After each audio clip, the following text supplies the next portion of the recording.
When I ain't have outside money, I stayed in. True. When hard times showed up, I could have caved in. But mama didn't raise a loser. I played a win. What's going on? This your boy Aristotle Investments. We back with another episode of Kicking It With the OGs. I got the main man, Dee-1 music. First thing I did when I got my bread, I ain't go buy a new car. I didn't go buy a bunch of jewelry. I took a chunk and I paid my loans off. No matter how far you go in this game, it means a lot to have your integrity the whole time with you. People are professionals at painting the picture of perception. The perception that they are larger than life and massively successful. You can have streams, but if ain't nothing flowing down them streams, it's just dry, you know what I mean? What's going on? It's your boy Aristotle Investments. We back with another episode of Kicking It With the OGs. I got the main man, Dee-1. All right, let me tell you about him, man. So basically, I met him in Boston. I was inspired by his music through 19 Keys. And I kid you not, I see him again making waves on the internet with pretty much holding rappers accountable for the lyrics that they make. But without further ado, what's going on, Dee-1? How you feeling? Thank you, brother. I appreciate the invite. This means a lot to me, and I apologize to you, bro. Because we just had a podcast before the podcast. You heard me? Me and you. We did. Yeah, we were chopping it up. We've been sitting here running it. So if y'all watching this is going to be gangster right here. This is going to be fire. But we just ran it like we grew up together type stuff. I apologize, bro. I hope we got to recapture that because, yeah, bro, it's been a pleasure building though. Nah, for sure, man. We've been building. But yeah, man, let's talk about it. So this podcast, for one, is about financial literacy. It's about saving the community and pretty much giving young black men an outlet. So I named it Kicking It With the OGs because I'm trying to get game from OGs. Even though I have money, I be feeling like if I can reach out to the older people and see guidance, then you can too. But without further ado, I want to talk about what he does, which is music. So are you an independent artist or a signed artist? 100 independent. 100% independent. All right. Yeah. So now I was signed at one time. I think that's an important part of my story that people should know. When I first started rapping, brother, the goal was to get signed, right? And it was just because that just looked so sexy. Like you got signed, you with a label, you with this record label, label. It just made you feel special and important. So then I did that and I got signed. And when I got signed, I realized I just signed up to be an employee. And being an employee, that stuff don't hit the same as when you know you built to be a boss, but you're having to be an employee. I didn't realize until I felt it. Like, dang, I wanted this all these years. And now that I'm signed, I'm an employee. I could record a bunch of music, but I might not be able to put it out because the people I work for, the record label, they might say, we ain't feeling that. Or we got another artist that want to drop when you want to drop, so you can't even drop your music. When I started experiencing that stuff, the first time a bunch of people with suits on, who I know ain't living this life I'm living, ain't trying to make the impact I'm making, listen to my music and looked at me and was like, no, that's whack. I'm like, whack? I wanted to jump across the table. Like, whack? What you mean you can't relate to this stuff? You're just getting paid a salary to be here from 9 to 5, and you're going to tell me what I just played for y'all is whack. So it was a song that I did, and it was true to my experience. It was about paying my student loans off, right? I went to college. I graduated from LSU. I know you love that school. UGA, guys. LSU, man. You heard me? Shout out to them Tigers, you heard me? So I graduated from there, and I took out student loans, right, while I was in school. So after a few years of grinding, making some noise in the music industry, and I got signed, you know, you get your big check. That's when you get your advance, right? When I signed with RCA Records, that was the biggest check I had ever got. How much was it at that time? I don't know if I should tell people, bro. No. I'm gonna say this. I'm gonna say this. I'm gonna tell y'all this. For me, at that time, it was the biggest check I had ever got. It was 5 figures. I'm gonna just say that. It wasn't even 6 figures. It was 5 figures, right? Right. So that's less than 100,000, right? But for me, I was like, man, this just quadrupled my net worth, right, by signing this deal, right? So when I signed it, thankfully, I had the financial literacy to know, now that I got this, I don't want to just blow all this on something. So I had debt from being in college. I took out student loans. So the first thing I did when I got my bread, I ain't go buy a new car. I didn't go buy a bunch of jewelry. I took a chunk and I paid my loans off, right? Because those loans was stacking them interest. Those loans, that's money I already owed. I was like, let me get that out the way. And I did a song about it, right? No rapper had ever really done a song about paying their student loans off, right? Right. I went and played it for the label, Aristotle. I said, man, y'all, people gonna love this. Like, I just paid my loans off when I signed my deal with y'all, and I did a song about it. I played it. Man, them people went to laughing. They went to looking at each other, kicking each other under the table, like, man, we're not putting this out, man. No, this a L. We're not putting this out. I felt played, dog. I felt real played when I saw, like, man, y'all really trying to clown my creativity. And it's one of them ones that I knew was gonna resonate with people because they got so many people that can't wait till they can pay their loans off. Man, I found a loophole in my contract. I put the song on YouTube, right? For promo use only. I couldn't put it on Spotify, on Apple Music. I couldn't sell it, right? Because I'm signed to them. But because I could put it on YouTube and I shot a music video for it, and it was just for promo use only, bro, that video blew up, dog. It went viral within the first week it was out. Blew up. Next thing you know, I'm sitting here. I'm on The Real, the daytime talk show on national television. I'm on ESPN getting interviewed. They flew me out here to Atlanta. I was on CNN talking about this song about paying your student loans off. It's called Sally Mae Back, right? Because the company I took my loans out from is called Sally Mae. So I did a song about paying Sally Mae back. Man, bro, when the song, I'm in Forbes magazine, Time magazine, all this stuff from a song that the label was like, man, that's lame. Ain't nobody trying to hear that. So that's when I realized, that's when it clicked to me. Like, bro, I could do this independently. I wanted to be signed all this time to make my ego feel good. And what year was this? This was 2016. 2016, okay. 2016, bro. And instantly I was like, man, I worked all these years to try to get signed, and now my mission is to get unsigned and to get out of my deal, you know? How did you get out of that? A blessing from God, man. A blessing from God, bro. So I signed a 4-album contract, right?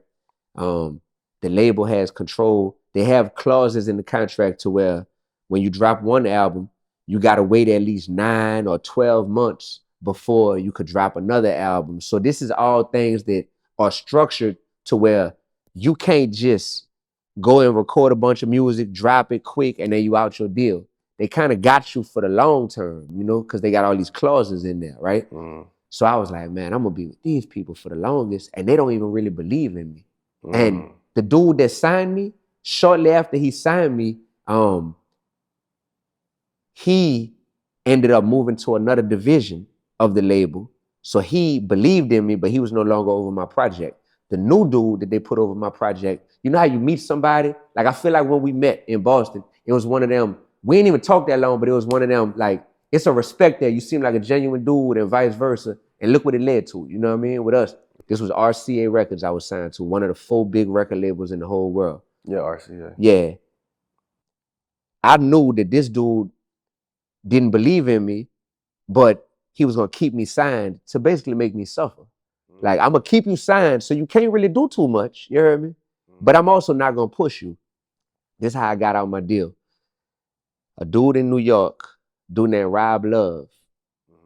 He used to work for Def Jam back in the 90s, and, you know, DMX and Redman and Method Man and Ja Rule and all them people, you know. He was working their projects. He found out about me on the internet. He wanted to be my manager. So he got in touch with me, and we started talking and everything. And I was like, okay, this is a cool dude. DMX was one of my favorite rappers when I was a little kid. So I was like, oh, you used to work with DMX? That kind of caught my ear. I was like, dang, for real, bro, I love DMX. So we talking, we building. And when he told me he wanted to manage me, I said, man, I'm not gonna lie to you, brother. I'm in a bad deal right now. I'm in a tough deal, bad situation. Label don't really believe in me. They're not really putting no marketing behind anything I'm doing. I record music. They tell me it ain't dope. My biggest song I just had, they ain't even believe in it, so they ain't really help push it. I said, I don't know if you want to manage me, bro.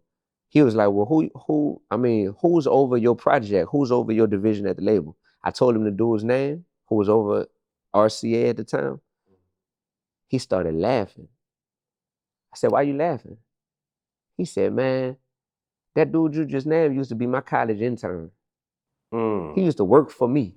When he was in college, I was his OG. He said, man, if you want to get out that deal, I get you out that deal in 24 hours, bro. I said, are you serious, dog? Are you kidding me right now? Like, don't play with me, bro. Like, cause this is my life we talking about. He said, man, you must have did something right by meeting me, bro. I got you. So at the time, the label owed me some bread. I just went on tour and I had to finance my own tour. So the label probably owed me between 30 and 50 racks, right? At the time. And I paid for the tour out of pocket, but they were supposed to reimburse, right? He was like, if you want that money from the label, it ain't gonna be that easy. Cause I don't think they gonna give you this bread that they owe you and just let you walk out this deal, right? That easy. He said, but if you ain't tripping on that bread and you just want to get out this deal, I can get you out by tomorrow. I thought about it. It took me about 5 seconds. I said, man, let's get out that deal, man. You heard me? Let's get out the deal. Next day, I had the paperwork, dog. I was out the deal. That's some good karma. That's some good. You were doing good things during that time. I know God got his hand on my life, bro. Nah, for sure. I know it. So being back independent, now I was empowered because I was like, I'm not looking for validation from nobody. So I want to talk about that because you're independent and there's a lot of young men who are watching this saying, I want to be independent too, because it's popular to talk about the subject of independent artistry. So 2024, different time period than it was 2016. You got out of your deal. I got out of my deal in 2018. I put that song out in 2016. I didn't get out the deal till 2018. So that's still today is different from 2018. Way different. Way different. So it's 2024. Homie is 18. He's saying he want to go independent. What's your best advice? All right. If you want to go independent, you have to have some game plan about how you're going to stand out from the other millions of independent artists out here. Y'all got the same tools. Y'all got social media that y'all can utilize. Y'all got just building content, building a library. Everybody could put their music on Spotify, on Apple Music. So the first thing is you got to have a plan. You got to have a brand and a plan. It's like just saying that you want to rap ain't enough. It's like, who is your target audience going to be? You got to think about that. If you don't have a target audience, if you just throwing something at the wall and hoping that something stick, you might get cursed, brother, because something might stick, but that might not be who you really are in your heart. And now that done stuck with people, they want you to be that for the next 20 years of your life because they love that. You know what I'm saying? So you got to know first and foremost what your purpose is for being in this industry and who you're going to show up as. Because then that way, you're not just trying random stuff and then something fool around and catch on, but you're like, dang, now I got to get in costume. I got to get in character every day to be that person because I know that ain't really me. That's the main advice I would give to somebody, bro. Because no matter how far you go in this game, it means a lot to have your integrity the whole time with you. Some people are real far in this game, but you be like, where your integrity at? They be like they forgot their wallet or something. They be like, oh, hold on. I lost that a long time ago because I had to do some foolishness just to get on. I don't want that for nobody, brother. You know what's crazy? I tell dudes that all the time. I say a rich man who is depressed is poor. He's poorer than a poor guy. So then dudes like, what does that mean? I said, bro, once you've driven the fly cars, once you've done all the women, did everything, you have done it. And you can keep doing it, cool, but after a while it's gonna become normal to you. And now it's about, like he said, where's your integrity, where's your drive, where's your passion? And like you said, a lot of guys have that missing. And they do a lot of foolishness, flawed things to get the riches. And I always told myself, if I'm going to become wealthy, I don't care how slow it take. I ain't stealing. I ain't taking nothing from nobody. I'm not going to double cross nobody. Not going to backdoor nobody to get my wealth, because I look at it as, if I need a prayer from God later on Mm-hmm. and it needs to be answered, Mm-hmm. I don't want to have to say during that prayer, but can you forgive me for that first? Yeah. And then look over that, and then you get what I'm saying? Like, so it's like, those are things that I think about, and I'm glad that I don't have to think about Mm-hmm. now that I'm here, for sure. Absolutely. There's a lot of people putting money over morality. For sure. And we definitely got to put morality over money. We also got to put impact over income. Right. I lost my grandmother 4 years ago, back in New Orleans. She lived a long, great life to be 84 years old. I lost my grandfather. That was recently. I remember Yeah, I saw that was 4 months ago. Yeah, lost my grandpa, and I think I'm still kind of processing that, man. That was the closest human being to me on this entire planet, my grandpa. And the thing that stands out to me about him is when he was in the hospital and the doctors was like, hey, he probably got a few hours left to live at this point, right? His organs were just shutting down one after the other. Man, he was laying in that bed, Aristotle, and he put his hands behind his head. And if anybody think I'm capping, go on my Instagram and you can see the picture. My grandpa laying in the hospital bed with his hands behind his head, with a smile on his face and just this peaceful look. And he said, Doc, that's my nickname. They call me Doc. He was like, Doc, he said, man, you know how I feel right now? I feel the way people think they gonna feel if they make $1 billion. Because this whole world out here chasing all this money, people want to be billionaires because they think it's gonna make them feel like they're at the top of the mountain. He said, I feel like I'm at the top of the mountain right now. And it's just because of how I treated people while I was down here on earth. He said, I know I did right by people. And I just know that I used my time and my talents the best that I could. And right now in this moment, that got me fearless. And I'm not afraid of anything that's next. And I don't have no regrets about how I live. Man, when he told me that and I'm looking at him, bro, I'm looking at this man tell me that when everybody else crying, man, Papa about to pass away. What we gonna do? Like, he the rock of the family. And I'm looking at this on this man, bro. That was proof that we got to put impact over income, because he's made so much impact in this world that you can't put a dollar amount on it. You hear me? When it come to income, he always had a roof over his head, always provided for his 3 kids. I'm one of the grandkids. Always did that, but never ran the bag up the way we've been blessed to do. You know what I'm saying? Never none of that. So it let me know that both are important, but you got to know the order of importance. And putting that impact over income is just so powerful, bro. And we in a generation where I'm an entertainer, dog. So as an entertainer, it's so many people who just feel like, man, what I'm selling people is a lifestyle. And I may not even be living the lifestyle, but I'm selling them this lifestyle, right? So the type of lifestyle that you want to sell people is that you got all this money. But what they're not realizing is behind closed doors, these people trying to figure out what's the next lie I could tell. And how can I package that lie real well to pay rent money or to pay my mortgage for the next month? Man, these people operating with money in the bank, but morally they bankrupt. Right. You feel me? And that's why I'm in the game. Some people be like, D1, if you be talking about the messages that people putting out in the music, then why be a rapper? Right. Why not be a rapper? That's why I be a rapper, because we need some balance. We need somebody to come along and that's not afraid to say, look, everybody might not like this, but this coming from a pure place. Why do we cry when rappers die, but we love to hear them glorify murder when they're alive? Nobody can answer that question. You got fans, you got record labels. Oh, yeah. We're going to put this album out on you. For sure, we're going to put this album out. Yeah, Young Dolph. All right, cool. We're gonna pay to market all of your music. But then when that young, black, father, husband, artist, unfortunately get murdered, Right. everybody want to cry and talk about how sad it is. Are y'all really sad? Man, y'all cap, man. And if y'all don't think y'all cap, then you got to think about what you exercising. And you exercising this concept called cognitive dissonance.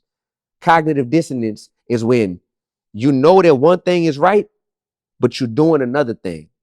And that separation right there, that's called cognitive dissonance. And I think that's what our whole culture is infected with right now, bro. We know that one thing is right, but everybody is doing and pushing something different. I feel like people don't realize that they're sheep. So it's really a follow the herd. If it was cool to be positive, everybody would be positive. So from what I see is, like, for instance, what's the little boy, the little RT, the little rapper, right? Yep. So people, I go under the post, I comment, I'm like, this is so wrong. Like, adults are pushing this kid to say this and say this and that. I get tons of backlash from grown black people. You just a hater. You mad because little bro getting money. Have you always wanted to invest in stocks, learn the stock market, interested in trading to earn another stream of income? Let's just say the average person in America makes $20 an hour. That's only $160 after an 8-hour shift. With my best-selling option trading beginners course, 6-step process to being a profitable trader, free books, and you even get to watch videos of me teaching celebrities like DC Fly from scratch. I can cut your time to make $200 plus in a day in just 1 to 2 hours. Don't believe me? Check out these gangs of accounts from different people that I help flip their accounts 100%. Yes, that means double the money in their accounts. For only $35, you get the best beginners course, 1 week access to my world famous trading signals. I have an 85% win rate already this year. 30 plus hours of additional training, a library of free books, a free beginners Q&A session with you at the end of the week via Zoom link. And I meet up with my community at all the major cities in America annually. You're basically in free because the return on investment I'll give you for only $35, just $5 a day, will 10x. Think about it. If the world shuts down again like the 2020 pandemic, how will you survive if your job decides to lay you off? All of these robots are taking our jobs, but they can't take the stock market. This stream of income could be earned while at home, no boss, and no behind kissing. Tap in. Link in the description, or I'll pin the link in the comments. Keep watching. He don't really mean that stuff. He just trying to feed his family. You need to understand his perspective. This all he see in this environment. Blah, blah, blah, blah, blah, blah. And then at that moment, I was like, not only are we kind of doomed from the hood standpoint, but all I can do now is teach people how to get money. I'm gonna push that away, but that just showed me that we're in a very sheep. They will literally get after anything if it's popular, no matter how destructive it is, no matter how wrong it is. And I talk to my mom about these topics a lot. And even the topic where I was asking my mom when I first was trying to get some money, I was like, Mom, I thought that everybody wanted to be rich. I don't get it, Mom. Like, why am I the only one, like, really trying to get rich?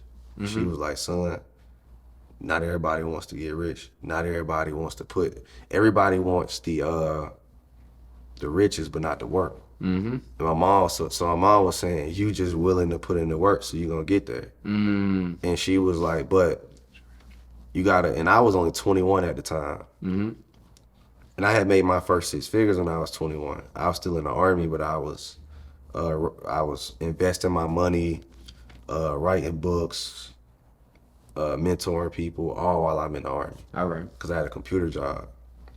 But I say all that to say, I just learned that people, man, they willing to follow the crowd, and I always went opposite of what everybody was doing. You get what I'm saying? Like, even now, like, the drip I wear, I don't even like wearing American clothes no more. I don't even want to wear what people wearing no more. Like, this is from Ghana.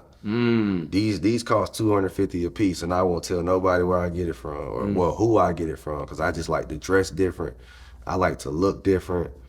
And I like to think different. You get what I'm saying? And a lot of people don't realize they're sheep until either it's too late, or they see, or something sparks them. And I feel like this podcast is what I created to get as many sparks as I can. But I wanted to talk about this too, because I have a financial literacy show. So the real reason I brought you here, because I realized you were independent, and it's a lot of young men who could use even more advice. So I'm always gonna ask questions from a young man's perspective. All right. And you know what? I wanna And I think that I don't think it's, you're right. We talking to people about bread, so it's like they need to know. So even earlier in the episode, when I was like, "Oh yeah, well with what I signed for is 5 figures," it was 60 racks. 60 racks. That's what I got. There we go. They need to know that. They do. They need to hear that. And the reason why, and I want you to talk about this too. What are the streams of incomes that you were able to create as an independent artist, and how are you able to keep yourself afloat being an independent artist? Great question. So by building a brand and then building demand from the fans, I was able to create these multiple streams. You can have streams, but if ain't nothing flowing down them streams, it's just dry. You know what I mean? Right. Thankfully, having a brand, building demand, and having fans allowed these streams to be plentiful in terms of how I'm generating bread. So let's count them. So you have royalties, streaming royalties from my music, right? Okay. That's one stream. I'm gonna save one of the best streams for last. That's one. Number two, you have features from other artists who are like, D1, I want to get you on my song because I see all the moves you're making. I'm a fan of you, you know, as an artist. I want to get you on my song. That's a stream right there, right? You have merchandise, clothing, right? So when you see me with Mission Vision on my chest, that's the name of my independent label, Mission Vision Music, you know? Okay. And Mission Vision is an entire movement that's centered around knowing what your God-given mission is in this world, but then having the vision, like when we look out that window and we had that view, having the vision to be able to see the mission through the completion, right? So merch, right? Sometimes when I do shows, I fool around and go on tour and make more on merch than I'm actually making at the actual show. So merch is something that a lot of people feel like that ain't cool though, to be having to bring merch from city to city and have suitcases or getting stuff flown in and all that. Man, you tripping. You missing the whole bag. You heard me? So we said royalties, features, merch. You got publishing. Publishing. When you choose not to sell your publishing to a company. What is publishing? Publishing is something to where when you are writing the lyrics to your songs, now you are getting a percentage. If we do a song together right now, whoever did the beat, that's half the song. So they get 50% of the publishing. If I wrote half of the song, the lyrics, and you wrote half of the song, we each get 25% of the publishing, right? That's separate from the actual royalties that you get from streaming. Okay. Yeah, so if you're a writer, assuming that you're writing your own lyrics, you are entitled to your percentage of publishing. That's a whole nother stream of revenue. So that's 6 streams you already named. That's 4. That's royalties, features, merch, publishing. Oh, that's right. 4, okay. Yep. Brand partnerships. When I put that song Sally Mae back out, the company that I took my loans out from, Sally Mae, right, they reached out to me. Man, we see this song taking over the internet right now. We'd love to talk with you about maybe doing something. Brother, for 5 years straight, I had a partnership with Sally Mae to where we went to high schools and colleges around the country talking about financial literacy. And I was able to tell my story, talk about the process I went through taking out loans, how I made some mistakes, managing my money, what I learned from it, how I eventually paid my loans off, performing my song. For 5 years, the D1 Knowledge for College Tour in partnership with Sally Mae for 5 years. That brand partnership, you know what I just told you how much I made from signing my deal, 60 racks. That brand partnership made that look like small change. You heard me? I signed for 5 figures. The brand partnership, you had to add another figure to that, 6 figures. You heard me? Brand partnerships, we have 5 right now. Exactly. All right? You got more.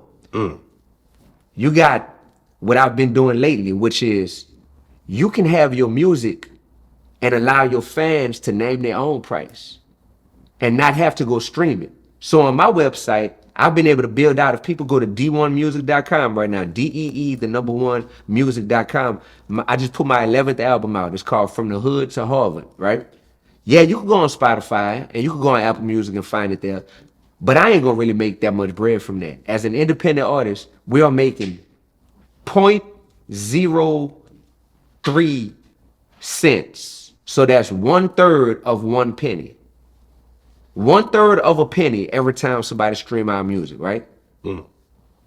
You got to get a lot of streams. Luckily, you know, I got a lot of streams and all that type of stuff, and I got a very loyal fan base. That's cool. But it's so hard to make money in streaming, real money. So there's an alternative nowadays to where you can allow your fans to come and name their own price. Because if they really want to support you, if they really want to sow a seed in it like D1, bro, I see what you stand for, and I love your heart and your art.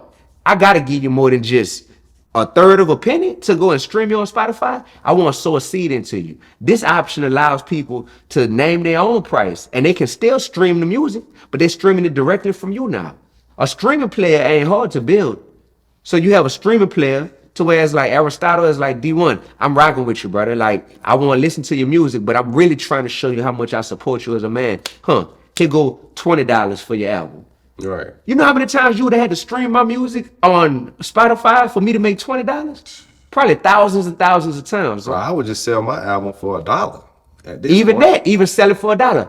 That's a great plan, sell it for $1. But what's a better plan is letting them name the price. Brother, when I did that, I just put the album out 2 months ago. Some people who we both know, Trap, Wall Street Trap. I remember. He paid $1,000 for my album. That's what's up. Dog, I got goosebumps right now saying that, brother. That's hard. $1,000 for my album. But he wasn't the only one paid $1,000. There's some other people who we don't both know who just die-hard fans. And they're like, man, I just want to bless you, young brother. And if it wasn't them doing that, it was somebody else paying $500 for it. It's somebody else paying $100. You heard me? It's somebody else paying a dub, paying $20. Even if you paid $10 for it, I would have never made that from you streaming me on Spotify or Apple. So that's another stream of income. That's 6 right there. You're not done. No, I'm not done, man. Keep going. We need to hear him. As D1, the rapper, all I am is a communicator, brother. I'm using rap as a form to communicate, but that's not the only way I could communicate. So now that people see D1 got all these followers online, and D1, when he talking, he be talking that talk. You got people that say, D1, we want to book you, but this time, we don't even need you to rap. We just want you to speak. Huh? Y'all just want me to come to y'all college, come to y'all event. I told you, no, that was earlier. I was telling somebody. No, I told you I'm in Tallahassee, Florida this Saturday. I'm not rapping no songs. I'm speaking. That's so you just gave them game, like, now you got to have a mouthpiece. Come on, man. Now you got to have a mouthpiece. Because you're right, because some people music get listened to based on their personality as well. Yeah, absolutely. I'm glad you said that, brother. But let's listen. Can you hold that after you say all the strings? Sure. You could briefly go over and then get to that point. All right. So that's 7. 7, yeah. That's 7 right there, bro.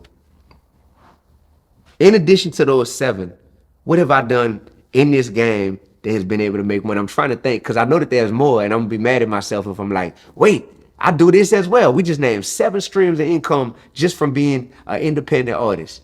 What is the other ones? Because I feel like I counted them one time and it was 10. And yeah, if I remember the other 3. Do you do real estate, stocks? Oh, you teach? Wait, we counting that? Yeah, hold on, man. Yeah. Time out, you cheating, dog. Hold on, bro. If we counting that, bro, yes, I'm a college professor. Yeah.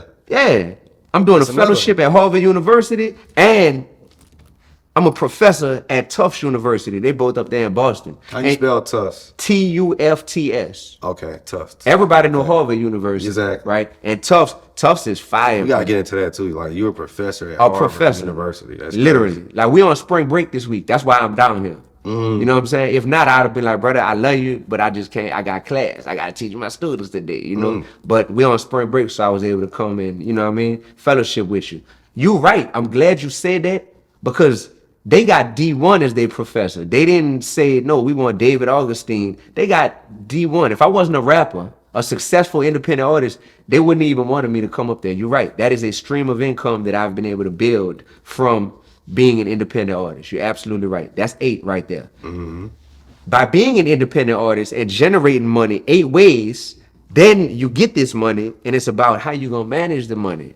So that's where 9 and 10 come into play. That's where it's like, well, wait, I see people like Aristotle, who is a trading beast and who is constantly just talking to our community, telling our people, like, look, I'm getting to that bag.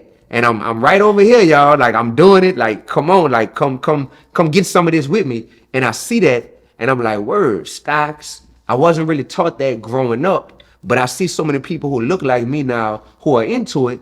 Why not dip my hand into it? Not just my hand, but I got disposable income because I'm making money 8 ways as a rapper. So I take some of that money and I say, bet, let me get into business. Let me own some businesses, own some companies that's on the market, and be able to, as they grow, my revenue grows as well. Exactly. So I've gotten into stocks. I've been into stocks since 2018. And I'm a little upset that I didn't get into it sooner than that. You know what I mean? I will say that. Because since 2018, it's been beautiful. And what about real estate? You do that too, right? That's number 10. There you go. That's number 10. I ain't got no more fingers to count, y'all. So if it's more, we're gonna have to just start a whole nother. I'm gonna have to count on something else. The reason I like to have this talk is because a lot of people can't have this talk without, I don't know, hate or envy. Like, I'm having this talk and respecting it and admiring it because this is something you need to see. Because the reason I brought you on here is because I wanted you to say that, like, without anything. I want you to literally show, because these young men want to know the way. They like, okay, all I know is getting signed and acting like a gangster. Right. But you got somebody who's positive telling you, I make 10 income streams. Literally. Hey, y'all, like, if y'all wondering, he said real estate. D1, what that mean you own real estate? Man, I own an apartment complex in the state I grew up in Louisiana. That's a blessing. Man, I own real estate at Harvard University. On campus. I own part of that campus. You heard? Talk to me about that. Yeah, that hit totally different when people like, wait, what? Man. We gotta talk about all that right now. Now we on the Harvard topic. Yeah. So you own real estate on the Harvard campus. Yes, sir. When did you buy that real estate? How did you get it? That's one of my newer investments. So that had to be about a year and a half ago. Okay. There's a new area of campus that is being developed. It's near the business school. And it's going to be mixed income housing. It's going to be an academic center. It's going to be office space. And it's massive, right?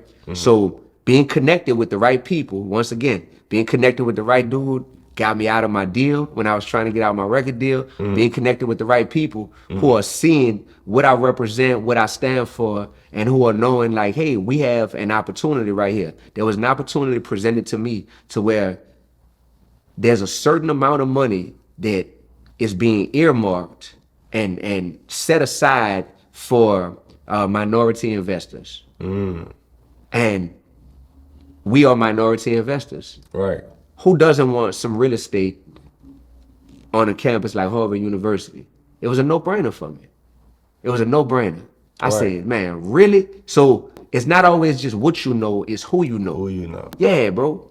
Like, with the real estate and with the Harvard play, I don't think people realize, bro, our ancestors who were enslaved built that school and didn't get paid for it. So who are we if we have an opportunity to own part of that campus now to be like, nah, I'd rather go blow that bag on. So can you talk to me about like, you were able to, so you were brought in to be an investor, or that's what it was? Okay.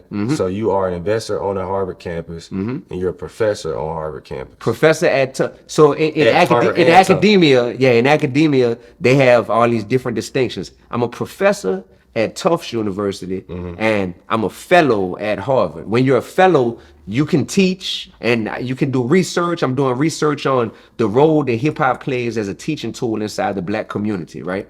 So I'm doing that as part of my research. I've developed a children's book that's an anti-bullying hip hop children's book. Matter of fact, you say you got 2 kids? Yeah. Yeah, I got you on the book. You know what I mean? Yeah, just to be able to be a blessing, man. I developed an anti-bullying hip-hop children's book called David Found His Slingshot, you know? And let me see my bag over there. But that being said, I'm a fellow at Harvard and a professor at Tufts. And as a fellow, basically, it's like being an all-purpose player. Like, you can do a lot of different things, you know? As a professor, I'm teaching in my own class. You know, at Harvard, I'm teaching from time to time, but it's in other people's classes. So it hit different when you got your own students. Shout out to all my students at Tufts. Y'all know who y'all are. I got a class of 32 students that I teach. And I developed my own course. It's called the intersection of hip hop and social change. So now it makes sense that I get to teach what I'm living, which is how to be in hip hop, whether you are a creator like me or whether you're a consumer and a fan of hip hop, but how to be in hip hop and make real change in the world via hip hop. Because hip hop is so powerful that it could definitely be used to make change in this world, positive or negative. So that's what I teach about. That song that you have, I don't look like what I've been through. Amen. Yeah, my happy. Yeah, my happy. I love that song. Thank you, bro. Yeah, that's definitely. What is your most popular song right now? Right now, one of my most popular songs, it just came out yesterday. It's called Purify My Eyes. It's featuring Raheem Devon. He Grammy nominated R&B, amazing R&B singer. Yeah, like Neo Soul, you heard? Yeah, I know you. From DC. Man, this song is amazing, brother. It just came out a day ago. That song going crazy already. So that's one of my biggest ones. My Happy is definitely one of the ones. My Happy been out for over a year right now, but it's still going viral every time. I seen Shaq posted too. Shaq posted it, bro. Oh, if we talking about celebrities that done posted that song, so many. You know, I was on the Pivot, the podcast, the Pivot. All them dudes on the Pivot had posted it before I even went on their show. Like, so many people that posted about My Happy, and I think it's because that bar, I don't look like what I've been through. Amen. That right there, that got everybody paying attention. But then I double back after that, boy. I say, when I ain't have outside money, I stayed in. True. When hard times showed up, I could have caved in. But mama didn't raise a loser. I played a win. Right. I've been through a lot of drama, but it never broke me. Right. Now I'm happier than ever. Ask the ones who know me. People swear they be so loyal. I just tell them, show me. Sometime they in, sometime they out. This ain't hokey pokey. That shit was hard. You feel me? I actually did push-ups in San Francisco, and my background music was that. For real? Yeah. Oh yeah, I did a post. I gotta repost that. If you still got that video. Nah, I still got it. Yeah, I did like I was doing one hand push-ups, all that. For real. Yeah, but I'm glad you talked about the independent route. So, if you had to give a young man advice on like basically what he should do with his life at 18, like you got children? No kids yet. So if you had a son and he was like, Dad, I'm trying to figure my way out at 18, what kind of advice would you give him? I would say, all right, son, what do you love to do so much that you would even do it if you wasn't getting paid for it? What's just something you naturally love to do, man? And I would listen to what he was saying, and I would say, so that right there, that's what's called your slingshot. He'd be like, Dad, what you mean that's my slingshot? I'd be like, you ever heard of the story of David and Goliath? You heard of the story of David and Goliath? For sure. David defeated Goliath, this big, huge, intimidating monster. How did he defeat Goliath? With nothing but a slingshot, right? And tossed a stone at him, and pow, that stone murked him right in the middle of the forehead, knocked him down. David jumped on top of him, cut his head off, right? The key to defeating the Goliaths in our lives is we got to find our slingshot. David was real good with that slingshot, even though other people around him was like, a slingshot? How? Like, why you ain't gonna use this knife? Why you ain't gonna use this shield to fight this dude? It's because David knew himself. He knew what his special gift from God was. So you got to find your slingshot in life. And then you got to figure out how you can use that slingshot for the purpose God designed it for. And when you do that, it's been proven for a long time. You find your slingshot, you use your slingshot, and you will defeat your Goliaths. And Goliaths in lives, nowadays, it look like everybody got their own Goliaths. Mine might be discrimination. It might be depression. It might be anxiety. It might be poverty. Everybody got their own battles that they trying to fight and get over. That's your Goliaths. And I would tell my son, what do you love to do? Once you identify what it is, figure out what you need to do to further develop that skill, to further develop that talent. For some people, it's going to college. Right. If you realize you love being able to advocate for people and argue on behalf of people, like, nah, my partner ain't do that. Like, and I'm finna prove it to y'all. Oh, you might be a good lawyer, son. And to be a lawyer, you're gonna have to go to college, you're gonna have to graduate, then you're gonna have to go to law school. If that's what you love, that's the route for you. If you're like my daddy, who, man, my daddy loved fixing things. He ain't go to college. Same. He's a welder. You hear me? So he knew what he loved, and he said, bet, I'm finna go to welding school. Right. Fresh out of high school, go to welding school. Know what it is that you love to do. I ain't seen nobody miss when they take that route in life.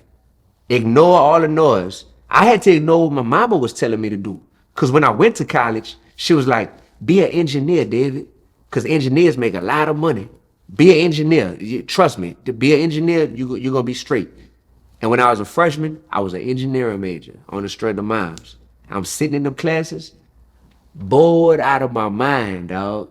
I was like, bro, I don't know nothing these people talking about. I don't even know what an engineer does. But I'm an engineering major on the strength of miles. Thankfully, I had the courage to say, I gotta drop this. I can't be an engineer. Like, this ain't for me. Let me think about what it is I really love. And that's when I became a business major. You heard me? So I became a business major in school because I always loved numbers. Math always been my favorite subject. Love how numbers work. But then, right before graduation, something happened to me. I was a victim of an armed robbery back in college, right? I like to hoop. Me and my boy was hooping. These 3 dudes ran up on us. They thought we broke in their homeboy's car. So they called themselves earning the stripe, you heard me? Because their homeboy is really famous. He really well known. And they trying to earn a stripe with their partner. And so they call themselves robbing us. And you know, when I thought they was robbing us, and I thought that's all it was, I was like, oh, shoot, we just gonna have to fight. You know what I'm saying? Y'all ain't finna just take our stuff.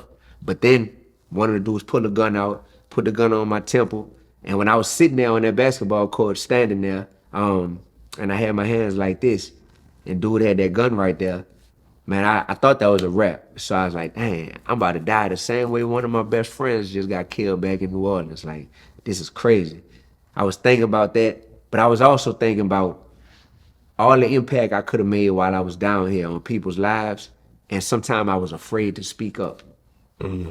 I was afraid of how it was gonna make me look to say the uncool thing, to go in the comments and be like, man, this ain't what's up with the Lil RT situation. Yeah. Afraid of like, all them people gonna come in my neck, man, they gonna be criticizing me. Afraid to speak up when it might not be popular, but it's necessary. And I was thinking about that while I had my hands like this, had the gun right here, right? The third thing I was thinking about was, man, what if I try to do one of the moves right quick and hurry up and snatch the gun and all that? I thought about that, but I didn't do that, right? So this girl was walking to her apartment on the 2nd floor, and she looked down at the basketball court, and she was like, oh my God, you know what I mean? When she saw this, and when she made that noise, it caught everybody's attention. They looked up, they saw her, and they was like, man, you know, they hurried up and put the gun up. They was like, oh, it's gonna be a witness, you know, so they ran off. After that, I said, all right, what can I do when I graduate in a few months that's gonna allow me to make impact? Because I think it developed a paranoia in me to where I was like, I don't know how long I got here. I don't know how long I got here on earth. I just wanna make impact. Because in that moment, that's all I was thinking was like, damn, whose life could I have impacted more? And that made me become a middle school teacher. So when I first graduated college, I was a middle school teacher. I wouldn't want my 18-year-old son to think that he got to make one decision at 18 years old and never change it, or else he done messed his life up. I told all them stories just now so people could see he went to college and was an engineering major. He became a business major. He almost died. He decided to become a teacher. After he became a teacher, he wanted to become a freaking rapper. You know what I'm saying? As a rapper, he said, man, I don't just want to be a rapper. I want to be a college professor as well. I want to be a real estate investor. I want to be into stocks. And I'm still growing and still evolving. So I would tell my son, find what you love and let that be the core of what starts your life journey. But all the twists and turns that it might come along with, embrace them curves, man. That's part of life. Yeah, it's your boy Lil Baby. I'm right here with Aristotle Investment. Obviously, you got whiskey too. Hey, what's up? It's your girl, Big Glow, and I'm right here with my boy Aristotle. I get it. He about to teach me about these dividends and saving money. It's your boy DC Young Fly, man. I'm here with my boy Aristotle. Shout out to Aristotle. I took his class. Man, this dude is the truth, dog. He just put me on game on like investments, dividends, stock market. I sit around with a bunch of my friends and we talk about stocks all day now. Man, I'm telling you, man, it's crazy. Stupid knowledge, you dig? I've learned so much. Aristotle had put my trading level on top. I done learned so much about stock trading, options in particular. It's really changed my whole life and concept about money and investing. This dude taking people off the corner, man. I can honestly just say that, like before Aristotle, dude, I was trading off of impulse. A little bit of stuff I learned off of YouTube. But this package, it's the real deal. It'll get you trading off of real facts. You'll be able to back check and you'll be able to know what you're doing, not just jump in because you think it's right. I really should go check out their campaign if you really got something going on. Y'all know me, I'm trying to get my 100 M's any kind of way I can. Yeah. This is Aristotle Investments, and welcome to Stock Sundays, where I go over a recap of last week's top news you may have missed, option trade recaps and strategies I take, important data and earnings to look forward to, a watch list for next week. And if you stay to the end, I do a live Q&A. Live. Every Sunday. Tap in. I'm heavy into sports, and nowadays in all the professional sports, the players are making more than their coaches. Exactly. Therefore, you see why it's so hard oftentimes for the players to actually look up to / submit to the authority of the coaches. Now, in college, and I agree the players should be able to monetize their name, image, and likeness. It changes the dynamic though, which is why I think Nick Saban, if you're familiar with Alabama college football, he just got out, and I think it's because he feels that, man, some of my players are millionaires at this point. Exactly. It hit different when I'm in their face in practice, and they sitting here looking like. But I have the caveat on that, because at first I agree with it until I looked at it from the other perspective. You're benefiting off the name and likeness of these players, and this is not a business. You guys sell jerseys. You guys are selling these guys jerseys with their number on it. These fans are buying that jersey, right? Because that man is good on that football field. So you're benefiting from his name and likeness. So Nick Saban, to me, I get it. Really, he